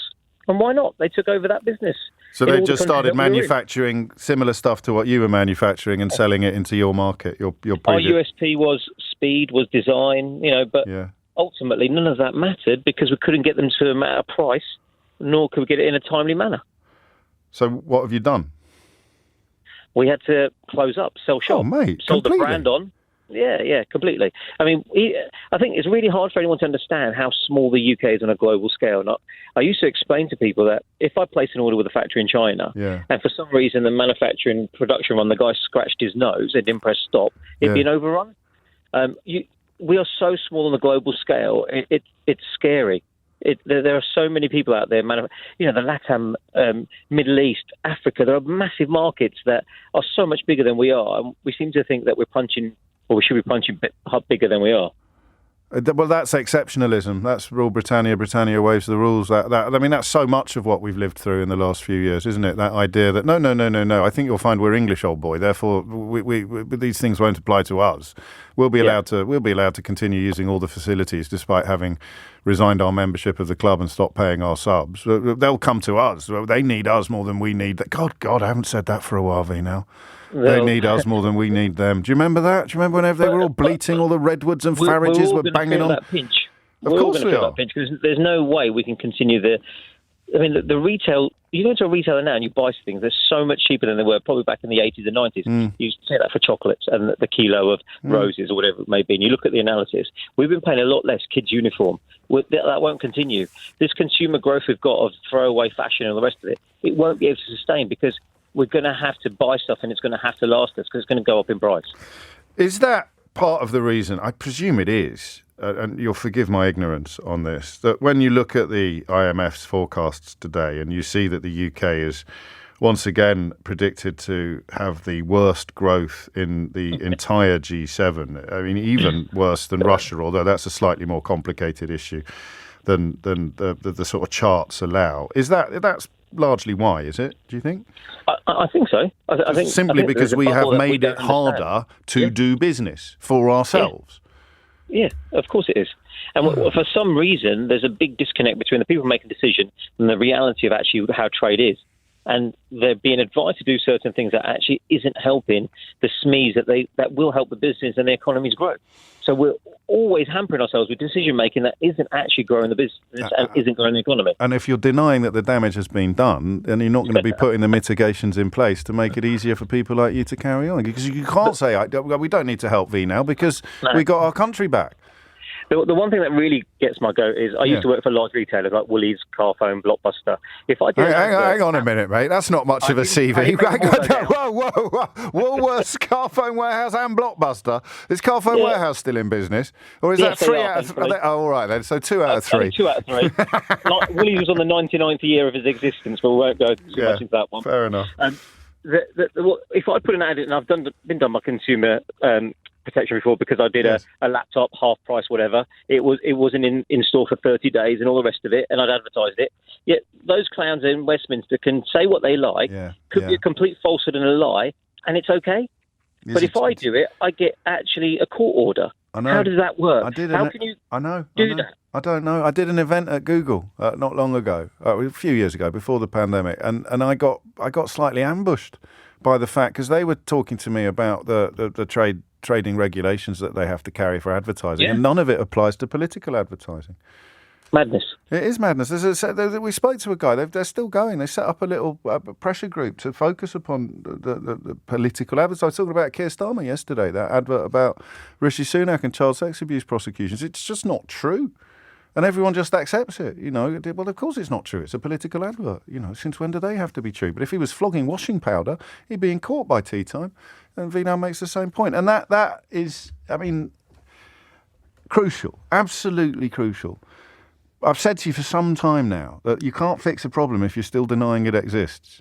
So Sunak is trying. He's doing a bit of what Theresa May did. He's trying to mitigate the damage done without admitting that any damage has been done. And when he does that, that's how it slips out by accident that Northern Ireland has got such a wonderful scenario by being in part of the United Kingdom and part of the European Union, because he can't say out loud, obviously, I mean, whether he understood what he was voting for, I don't know. But the idea that business people like Vinal and like Russell and like the chief executive of this lace company in Ilkeston are having their livelihoods pulled from beneath them. And yet it was supposed to make everything better. I do wonder how, apart from friend David, who's adamant it was definitely the right thing to do, but cannot offer up a single reason as to why. I suppose some people might still be drunk on sovereignty. Oh, that lovely sovereignty. You can pay your bills with sovereignty now, you know. Phone up British Gas if you're struggling with your energy bills. Just tell them that you're going to send some sovereignty over by return, and they'll let you off. They'll turn your heating back on. I do wonder how people process this. I suppose you're just putting your fingers in your ears now, are you, and telling everyone else to shut up about it. Remember that glorious victory that you were celebrating on the telly in 2006, that wonderful getting our country back and rolling your Union flag up the flagpole in your back garden. All of that. Yeah, now you just don't want to ever talk about it again, do you? It's funny, that. 11:53 is the time. I think this is interesting enough to read it in its entirety, although it is quite long. Hi, James. I'm a Polish guy living in the UK since 2008. Obviously, Brexit was a massive mistake. But regarding today's story about duty for shipping stuff back and forth between here and France, I have mixed feelings. A, businesses knew about Brexit for a long time now. They should do their due diligence and should not be surprised. In fact, they should be prepared, especially well-established businesses, however stupid and ridiculous the new rules are.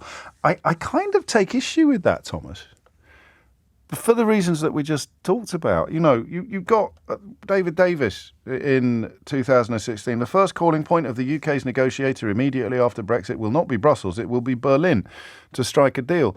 I'm trying at the weekend, working on my book, to find little nuggets from pre-referendum propaganda that are unbelievably stupid, like the ones that really set the tone for what has followed. Davis is a contender. There's that famous picture of him turning up for negotiations without any notes, sort of grinning inanely at the camera. But that comment there about Berlin and Brussels shows he had no idea what membership meant, let alone what departure would mean. And so you're right, Thomas, to say that businesses could have done more. But the people in charge are telling them everything's going to be great. Everything's oven ready. Everything's going to be wonderful. We're tearing up this and so I have sympathy for people who haven't done what you call due diligence. He goes on, it would be great if the UK had the skills and knowledge for dyeing lace here. It doesn't strike me as rocket science, although probably a good skill. So I'm not trying to be disrespectful here. I suppose we could try and reanimate some of the Huguenots that came here as refugees. And it's probably better for global warming to keep stuff manufactured locally. The problem with that is it'll be scale, Thomas. So the facility in France that is dyeing and finishing the lace will not just be dealing with the company in Ilkeston. It will be dealing with companies all over France, where lace manufacturing is a much bigger operation than it is in the UK. We had it with seafood. Do you remember? One of the first stories was people harvesting seafood here, gets sent to tanks in France so that it can be prepared in a way that makes it legally sellable or legally eatable. We don't have the facility here, and there wasn't enough trade to justify that particular producer investing in his own facility. But thank you. Mordecai's in Wembley. Mordecai, what would you like to say? I simply wanted to tell you about my experience with Brexit. Yes. I am a small food manufacturer, and before Brexit, I was enrolled in a Amazon. Oh, he's gone. Let's go. That's twice in 2 days now that someone's been cut off. Just at the sort of crux or the fulcrum of the story. We'll get Mordecai back on. Hopefully be able to squeeze him in. Roxana is at Heathrow. Roxana, oh, hang on, Mordecai's back. Well, you were enrolled in Amazon. What happened next? Amazon. It was called a Pan-EU program. Right. And the beauty of that program was that I was able to send my product to a warehouse of Amazon in the UK, and Amazon will take it and distribute it all over Europe on their own expense. Of course. So that was amazing for me, and I was selling handsomely all over Europe.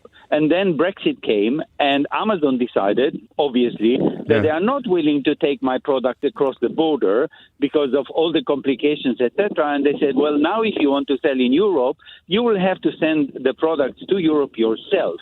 Now, the financial implication for that was not only that for the first 4 months nobody wanted to take my product in the first place, but afterwards when they did agree to, it would cost me about 400 to 500 pounds per pallet to send it to France, where before it would only be like 50 pounds to send it to a warehouse in Luton. Yes. So that...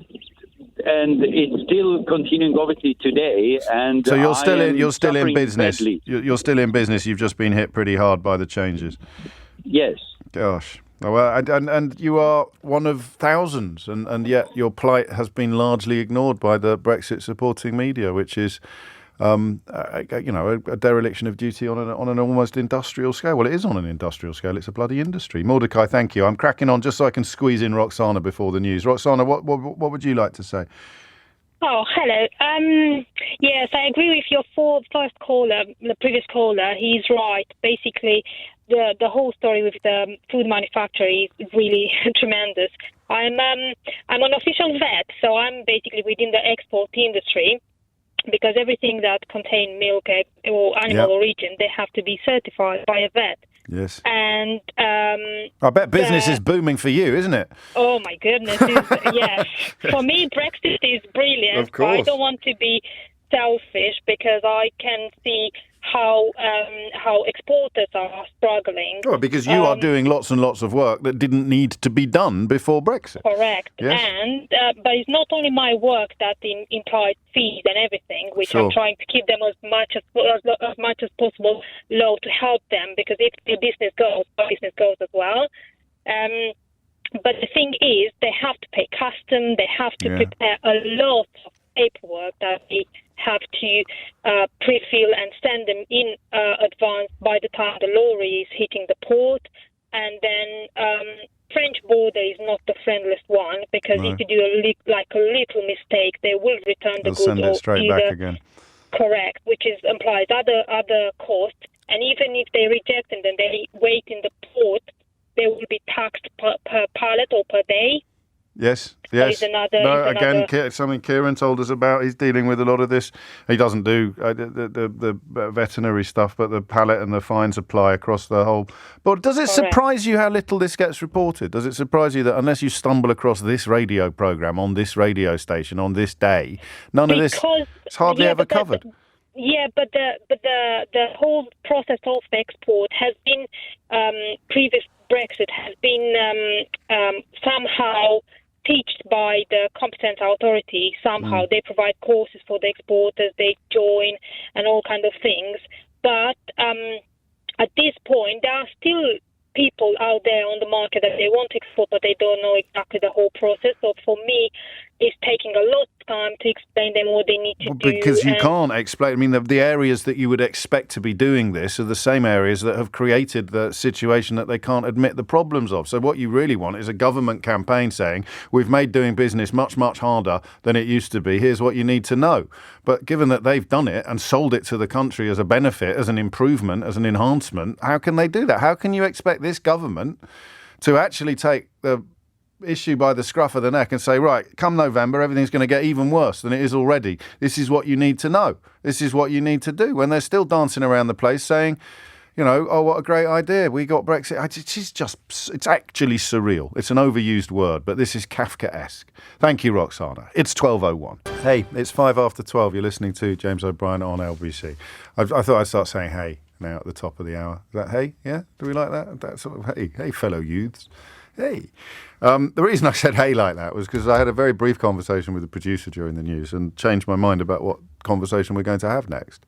We will, I suspect, be returning to the question of how Brexit has affected your business. Do look into what is likely to happen in November. And you know what? Even for people who aren't in business, Simon Calder, the doyen, of course, of travel journalists, offering up helpful advice for people that you may not be aware of if you're going away. It's only Easter, so probably a bit late for this holiday, but if you're going away in the summer, if you are travelling to the EU, then on the day of travel, your passport must be less than 10 years old. And on the day of return, it must have 3 months or more left on the clock. So do check your issue and expiry dates. before travelling to Europe. All new requirements, all new regulations, all new red tape. Red tape. 6 minutes after 12 is the time. So these are the stories that I like. I wonder whether or not, if we left the B word out of it and you had to assemble a list of topics that I enjoy the most, the things I find most interesting. And my job, of course, is to make the things I find interesting to you. Sometimes it's easy because obviously we're both interested in it. But other times it is my job.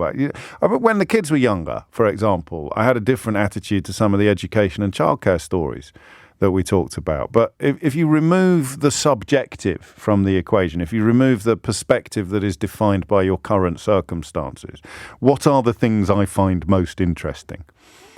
What are the sort of broad themes and issues that I find most interesting? Right-wing media, I suppose, the way this country has been gaslit into epic acts of self-damage. But class, I am fascinated by class because it's so British, it's so peculiar, and it is so damaging. Deference, forelock tugging, cap doffing, the way that some people actively believe that their betters live in castles, that they somehow deserve the epic wealth that is passed down through generations as the gap between the richest and the poorest in this country grows ever, ever larger. That's part, by the way, of the IMF forecast of why our economy is destined or forecast to perform much worse than other economies. The wealth gap is a big part of it. We will work hard for rewards. We don't even pay our doctors. We pay our doctors about the same as dog walkers at the moment. It's crazy. We are becoming a ridiculous economy, a ridiculous country, and it's largely deliberate. In fact, we should probably do a quick woke watch. Let me see if I've got the story. Yeah, here we go. So this is relevant, actually, in a way, to what we're about to talk about. But I'll do woke watch later when I've set up the phone-in topic. I have to at least nod towards professionalism and tradition occasionally on the You can go back to sleep now, Keith. There you go. This is a class. I think this is a class story, and I don't understand it. Spending time playing music or sports with your children has no impact on how well they do at school, research has found. It's a University of Manchester study. They've analysed data on more than 8,000 children. Pay attention to this. This is relevant to everybody. If you want to live in a country where aspiration is rewarded, where you can move up the ladder of life, if you like, and end up on a higher rung than your parents, then this matters. 8,000 children aged between 7 and 11, at the ages of 7 and 11. So they looked at them at 7, they looked at them again at 11. Parents helping their children with maths, reading to them and taking them to libraries had only a small positive effect on their academic progress. This has genuinely surprised me. I would have thought that parents who spend time with their children have a positive impact on their performance at school. This research shows that it doesn't. At age 7, children who received daily help with maths from their parents were about 1.8% better than people who didn't. They had a 1.8 increased chance of being assessed as above average. If you spend time with your children playing music or doing physical activities, no effect at all on their academic performance. The presumption has always been, I thought, that if you do this, read to your children, get them involved in things, take them to places, engage, then it would have an educational enhancement. It would have a beneficial effect upon their academic performance. Okay? This research suggests not. Where it gets really interesting is here. Because when you look at the wealth of parents, when you look at the socioeconomic class of parents, that has a much greater impact on children's performances in the core subjects. Not so much in the creative subjects, I don't think, but if you are from a higher social class, if you have parents with university degrees or who are well off, then that doubles the chance of children being assessed as above average by their teachers. Why? Why do you think that is? 0345 606 0973. I don't really care what angle you come at this from. I'll have a crack at answering the question myself before throwing the phone. Well, the phones are open now, but I'll have a go at it myself first. And I guess I fit into this category. My wife and I both have university degrees, although we're both the first people from our families to do so. I don't know how relevant that is. And we're well off, relatively speaking. Not like, own a newspaper well off or anything like that. But everything we have, we earn. But we do well. Make no bones about that. Which means that our children have double the chance of being assessed as above average by their teachers. Now, I think if my children were assessed as above average by their teachers, until this morning, I would have presumed that that had a lot to do with nurture. It had a lot to do with having lots of books in the house and reading to our children and engaging with them and doing things and having piano lessons and all of the things that this research apparently says makes no difference at all. Income is a much, much bigger factor than all of the other issues. Why? Why would that be? 0345 6060 973 is the number that you need. And remember, it's at 7 and 11, so I don't think private education would make much of a difference in that area. And they're not looking at private education. They're not even looking necessarily at wealth. It's an or. If you've got parents with university degrees, your children are more likely to be above average. Why? I mean, that could be close to, like, what's it called when the sort of you overemphasize hereditary sort of genetic inheritance? It could be close to that, couldn't it? You've got eugenics. You kind of think, well, of course the children are clever because they've got clever parents. But going to university is usually a mark of being middle class, not as a mark of being cleverer than people that didn't go to university. You learn skills when you study for a degree that you don't learn in other contexts. There's a reason why voting patterns often reflect graduate level education, but that's about training your brain. It's not about conveying actual raw intelligence. So having parents with university degrees or who are well off doubles the chance of children being assessed as above average by their teachers. And I want you to tell me why you think that is, particularly drawing on your own experiences. I'll tell you who'd be fascinating on this one. Someone who is in that category now, but your parents weren't. So my parents didn't have university degrees, but they were relatively well off. I mean, crikey, they sent us to private school. They obviously were well off in comparison, and I suspect my sister and I would both be assessed as above average. But what if your parents are not in that category, but you are? What is the difference in your life compared to your children's life? So you are the parent that conveys either double degree or financial wealth. You didn't have parents with double degrees and financial wealth. So can you identify what the differences are? Why is your child more likely to be classed as above average than you were? So your mum and dad didn't have degrees and they weren't very well off. That makes you less likely to have been classed as above average than your own children because you have got a degree or you are quite well off. What is the difference? Because I don't know. I can only walk the path I've walked. I can only live the life I've lived. This is beginning to sound like a rubbish ballad. I genuinely don't know. Part of the reason I'm so fascinated by this kind of stuff is the fact that I'm adopted. Adopted by a wonderful couple, by the best parents any boy could hope for. So I often wonder what would have happened to me if I hadn't been adopted, or if I'd been adopted by less wonderful parents. I would still be me, but I would not be me. Do you see what I mean? That's part of the reason why I find all of this stuff so fascinating. And then there's the Robert Frost angle on it, isn't there? Two paths diverged in a wood and I took the one less travelled by. And that has made all the difference. That the idea that you would still be you, but you wouldn't be you, just absolutely fascinates me. So you've walked a different path from me.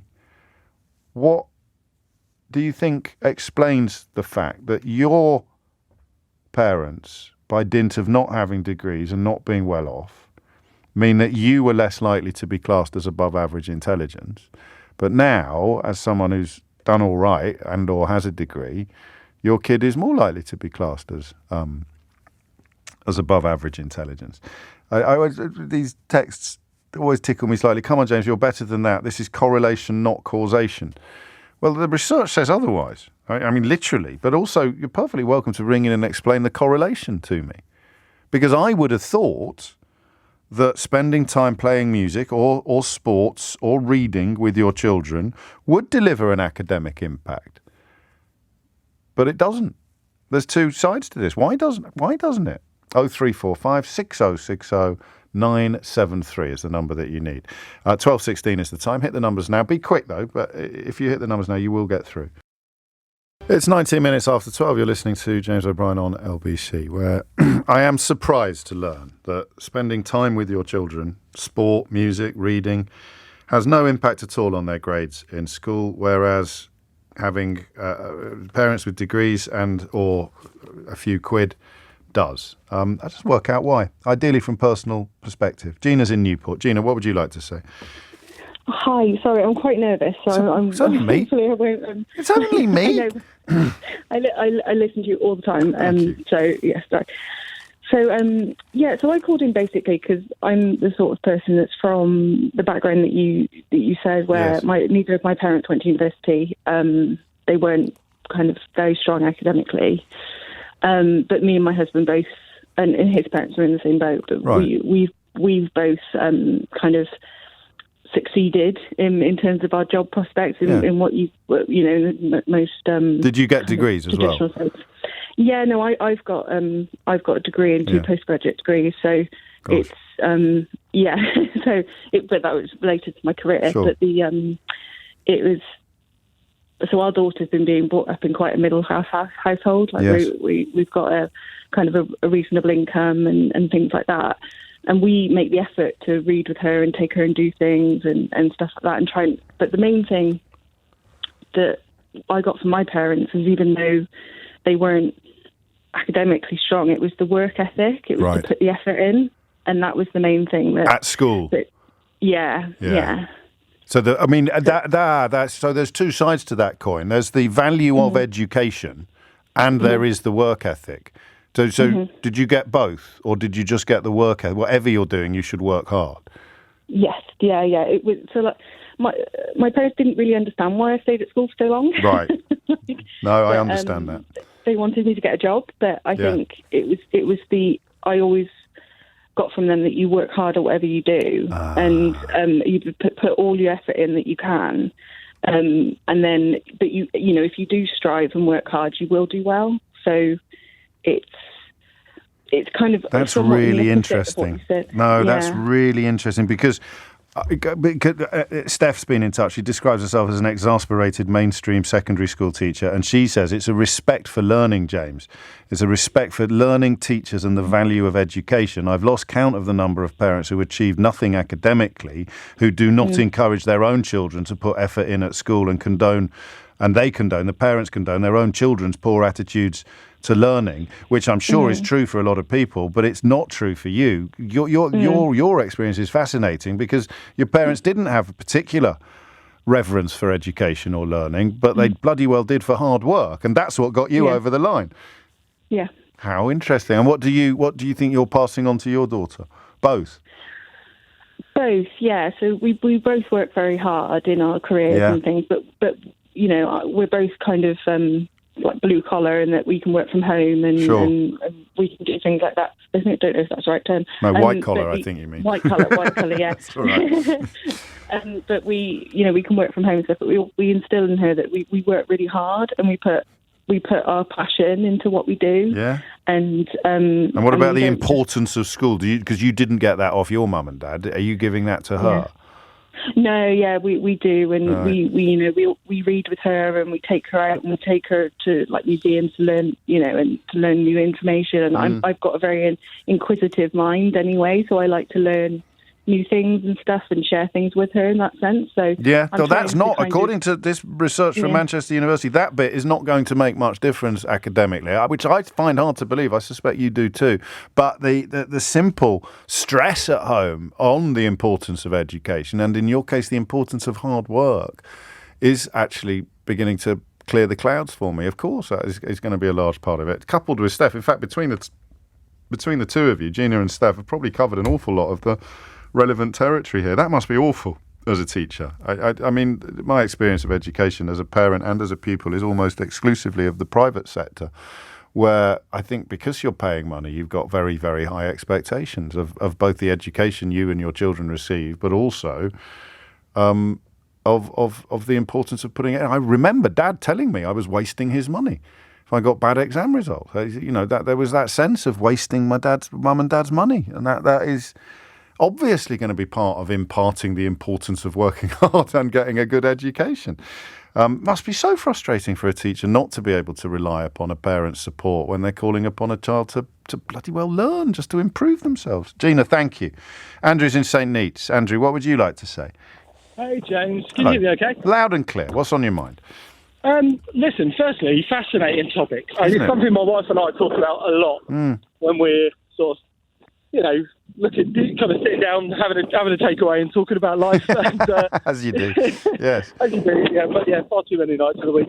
But I think the thing for me is, so like you, my mum and dad didn't go to uni, but they worked hard. They had a really, really strong work ethic, and that came across, you know, at a very young age for me. And I felt very lucky to kind of see that. You know, I got that. If you want to pay the bills, if you want to have those takeaways, you got to work hard, right? Yeah. And everything comes with it. But I'm youngest of four, and to be honest, I couldn't see mum and dad and my siblings going out of town doing much more than what our parents did. Do you know what I mean? You know, kind of, right. And I knew that to do something different. Maybe I needed to try something else. You're going to have to stand still. It sounds like you're flying a kite out there. I don't know what you've got. He's gone. We lost him. I could tell that was coming. Could you? I think he's just flown off. We'll come back to him. I'm fascinated now. Duncan's in Folkestone. Duncan, what would you like to say? Please say the same as the previous two callers. Well, hang on, we don't know what the last one was going to say. He got cut off in his prime. The two before that. Oh, all right then. Non-university educated myself. In fact, left school with no qualifications. Right. Same as my wife did, but didn't go to university. Parents of two primary school-age children. Yeah. Both far exceeding their expectations.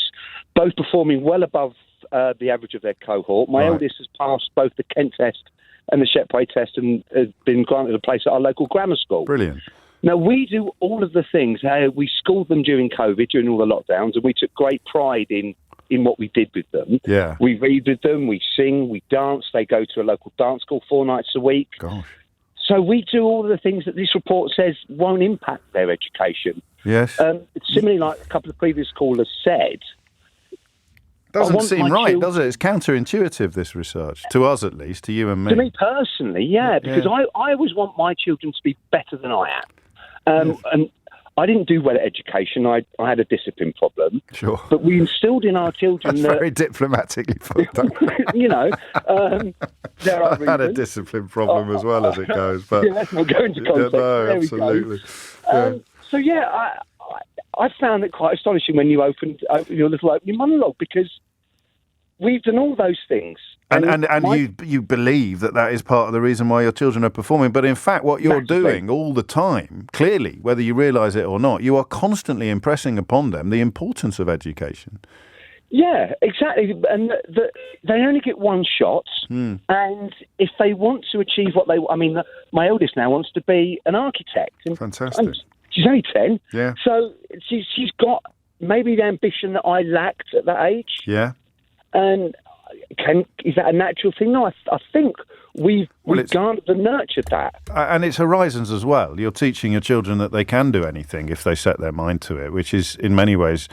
it's a double-edged sword, that. It's the greatest gift you can give a child, but it also creates expectations and pressures on them as well to achieve. But I mean, there's not going to be a catch-all contributor on this conversation, but in some ways you are proving the research as well as challenging it, because you have created a home in which the absolute importance of education, as someone who didn't benefit from it as much as you might have done, has clearly been impressed upon your children.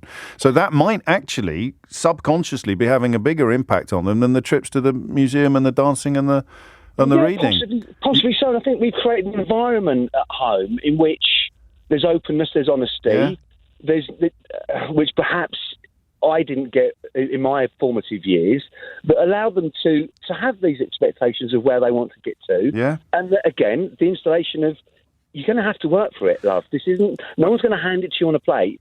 You've got to go out and do it. And that is more likely to be happening in up that further up the socio-economic ladder. That what you're describing is a form of what I would call middle class aspiration, but but which you haven't benefited from. But if you had, you'd be even more likely to be passing it on to your children than you are, I think. Yeah, I mean, I've done pretty well in life. I mean, that plays a part as well. If you can see the rewards. I'll tell you what, we've got halfway through this, and no one has said these words yet. Neither you nor me nor anyone else who's contributed so far teach our children to know their place. 100%, because I think generationally, I'm the same age as yourself, James. I think spring chicken. When we were, it was still quite a disciplinarian-run sort of society. Children were seen and not heard. Yeah, you spoke only when spoken to, and we don't live by those parameters. My kids can pretty much, in the safety of their own homes, say what they want within reason, of course. Well, even not sometimes, even without reason as it goes. There's not a lot you can do about it. But that's it. I think that's it. I think Duncan's led us to the promised land there. If you know your place, and for many parents, particularly traditionally, as Duncan just touched upon, dads, I imagine. There's two types, isn't there? There's dads like Duncan who want their children to do better than them, and there's dads who would be threatened by it. I mean, to use a ludicrous example, Jason Statham's character in the brilliant, I've forgotten what it's called now. It's all over the side of buses. The family that go to the Costa del Sol in the 80s. It's absolutely brilliant, and he hates the idea of his kid being clever. I don't want to give away any spoilers of his kid being cleverer than he is.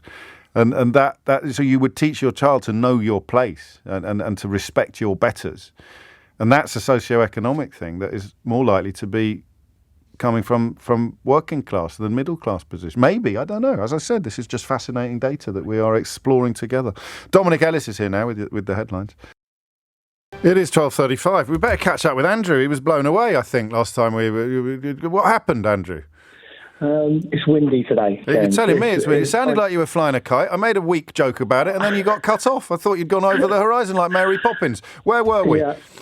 We were saying Mum and Dad worked hard, instilled good work ethic. But none of the family went to university. And to be honest, we didn't put much stock into education. I mean, Dad said, work hard. Sure. At school, do your best. But never at any point was it kind of go to university, that should be what you're setting your sights on.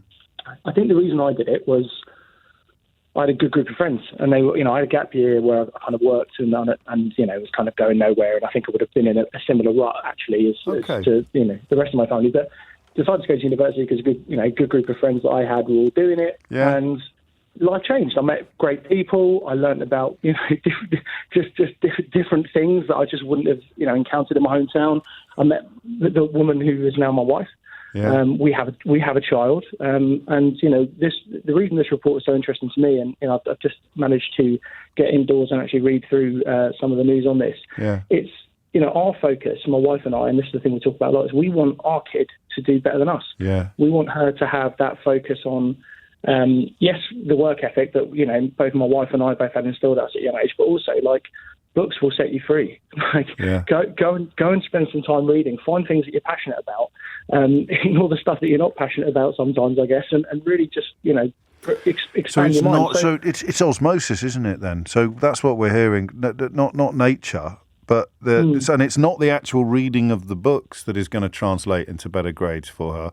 It is communicating the importance of reading books, if that makes sense. That's a different thing from sitting and reading. It's almost as if giving a child the tools will not deliver the grades, but teaching the child how to use the tools or the importance of the tools, that will deliver the result. That's what makes the difference.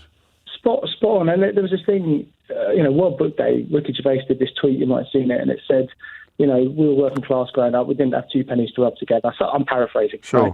Right? But essentially, books were free, and so was the library. And I knew they were a passport to a better life.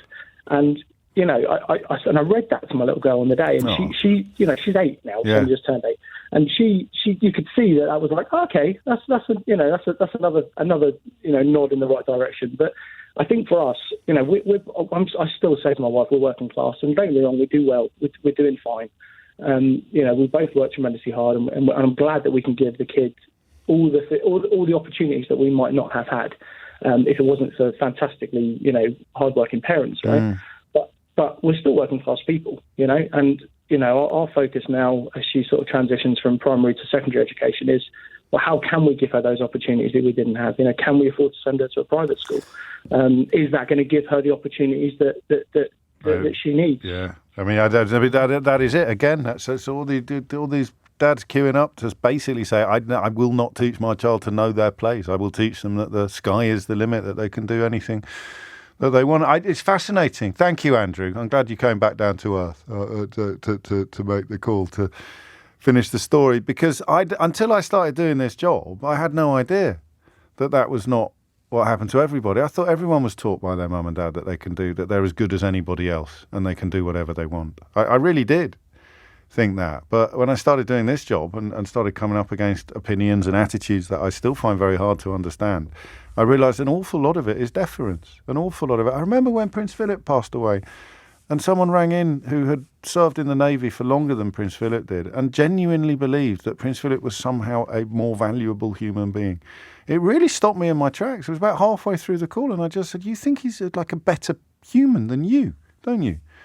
It's all just rank, all of it. It was all about rank. It had nothing to do with anything else. Things that you've done. You can have a hierarchy of humanity if you want, but it should be based on achievement or goodness or decency, not on ancestry and status, human imposed status. I genuinely didn't know that.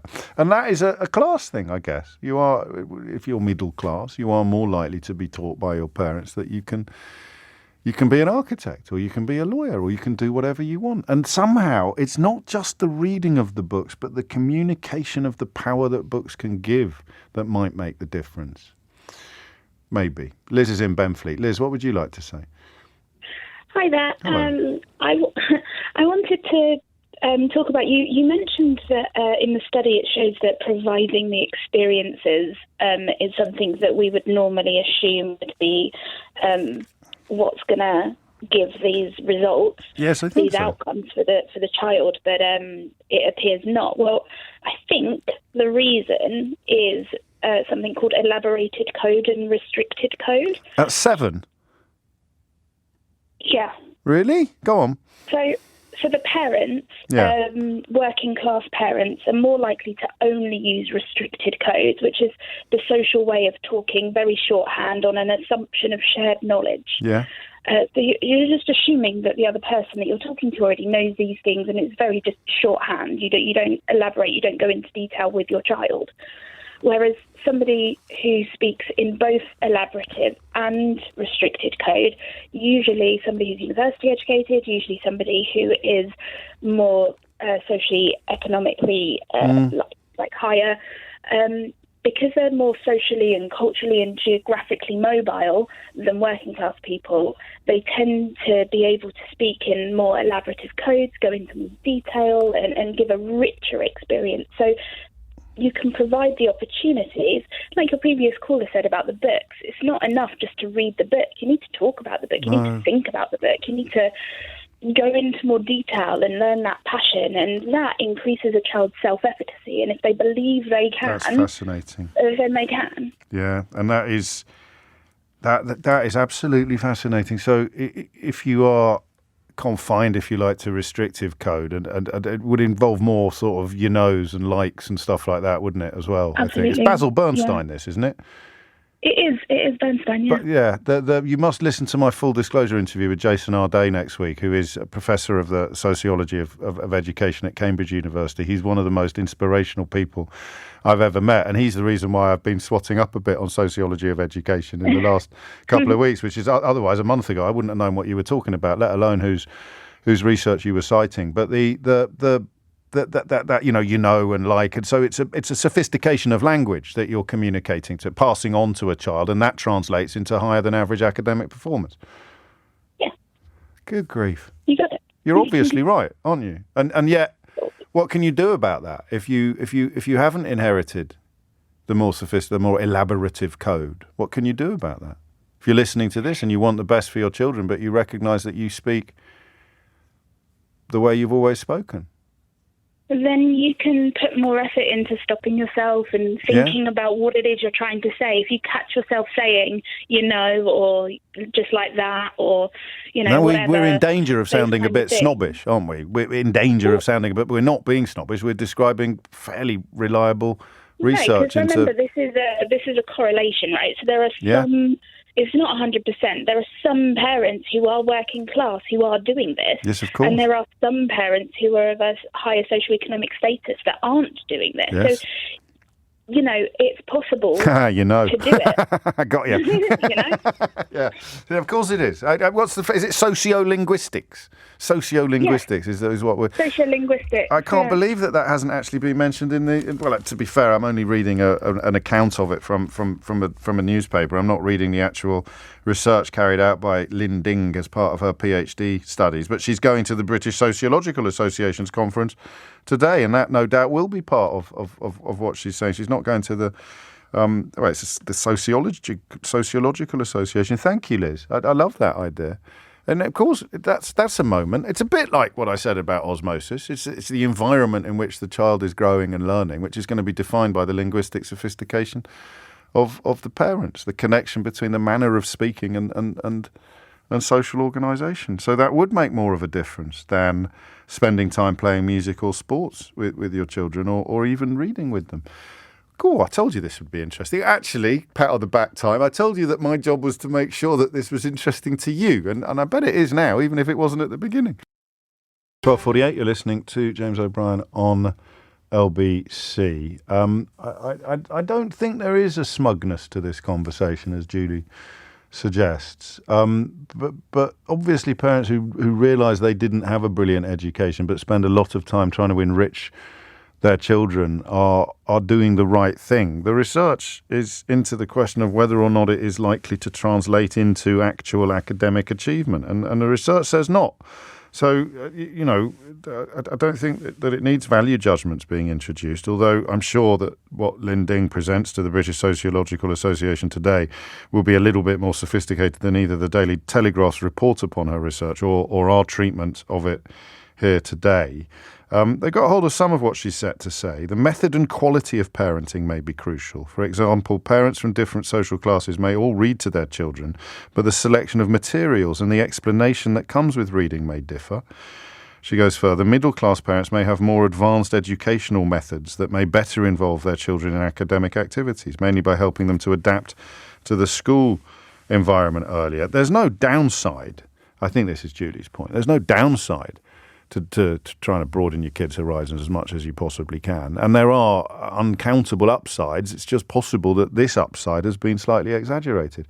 I cannot stress enough how knocked out I was by the interview with the chap I just mentioned to Liz, but Jason Arday, who at the age of 37 has been appointed Professor of the Sociology of Education at Cambridge University. I didn't even really know much about sociology of education until I sat down with him for an hour. And it's huge. It's hugely important. I think the biggest issue, of course, would be equality and entrenched inequality, discrimination, the way systems... I mean, he is the youngest ever black person to get a professorship at Cambridge University. He's 37. But when you look at how many other black people have got professorships at any universities, never mind at Cambridge, you know that there's something going on in our educational system that is biased and weighted along class lines as well as race lines. And this is just proof of it. This research is proof of it. You pass it on, if you like, to each other. 12:50 is the time. James is in Bristol. James, what would you like to say? Hi, James. Nice to talk to you. Likewise.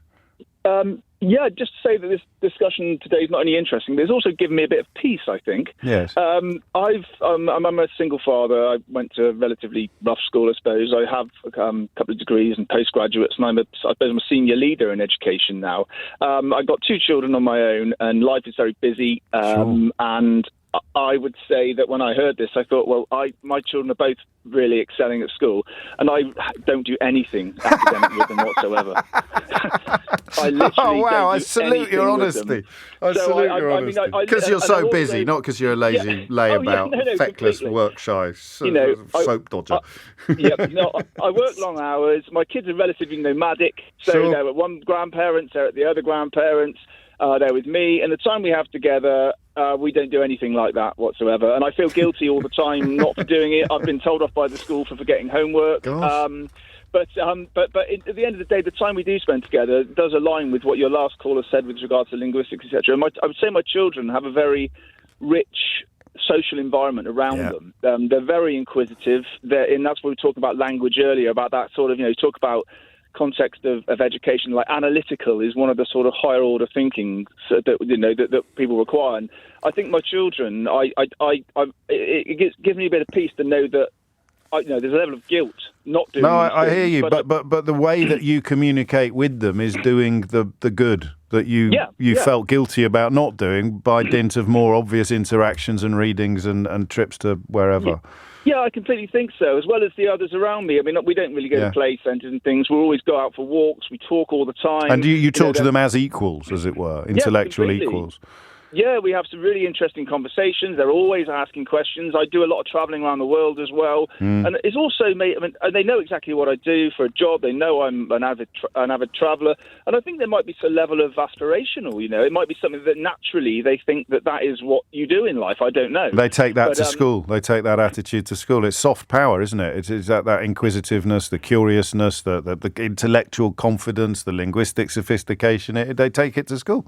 And it translates into an above average performance in the classroom. God, this is an amazing hour, because I'm considerably less sceptical about this research than I was at the beginning, and I feel I have a better understanding of the issues. James, thank you, mate. I just to pick up on one thing here. No offence, James, but by focusing on and like, I think you completely missed the point of that call.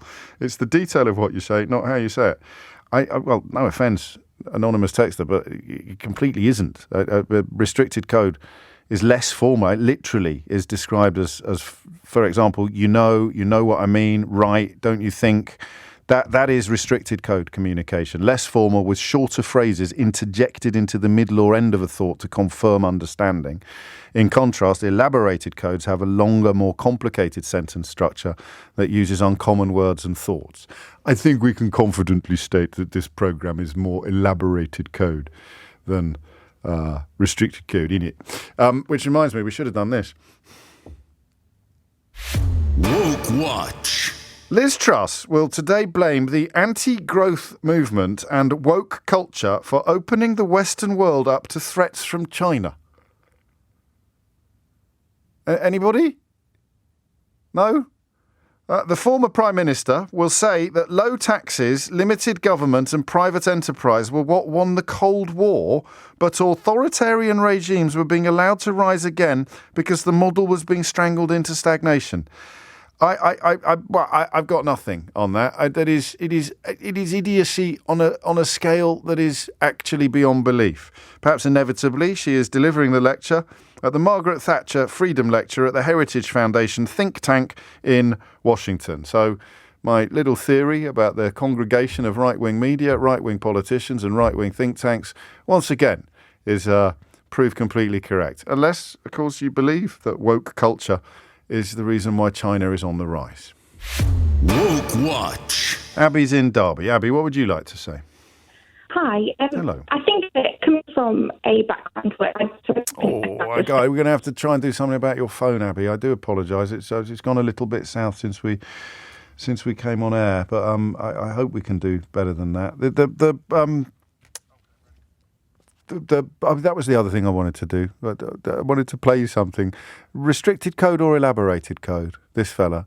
And special prize, what on earth is he talking about now? When I listen to people talk about global warming, that the ocean will rise in the next 300 years by 1/8 of an inch, and they talk about this is our problem. Our big problem is nuclear warming, and nobody even talks about it. The environmentalists talk about all this nonsense in many cases. Look, I'm an environmentalist also, I guess, in my own way, because I've done a good job with the environment, but nobody talks about nuclear, the problem we have, the biggest problem we have in the whole world. It's not global warming, it's nuclear warming.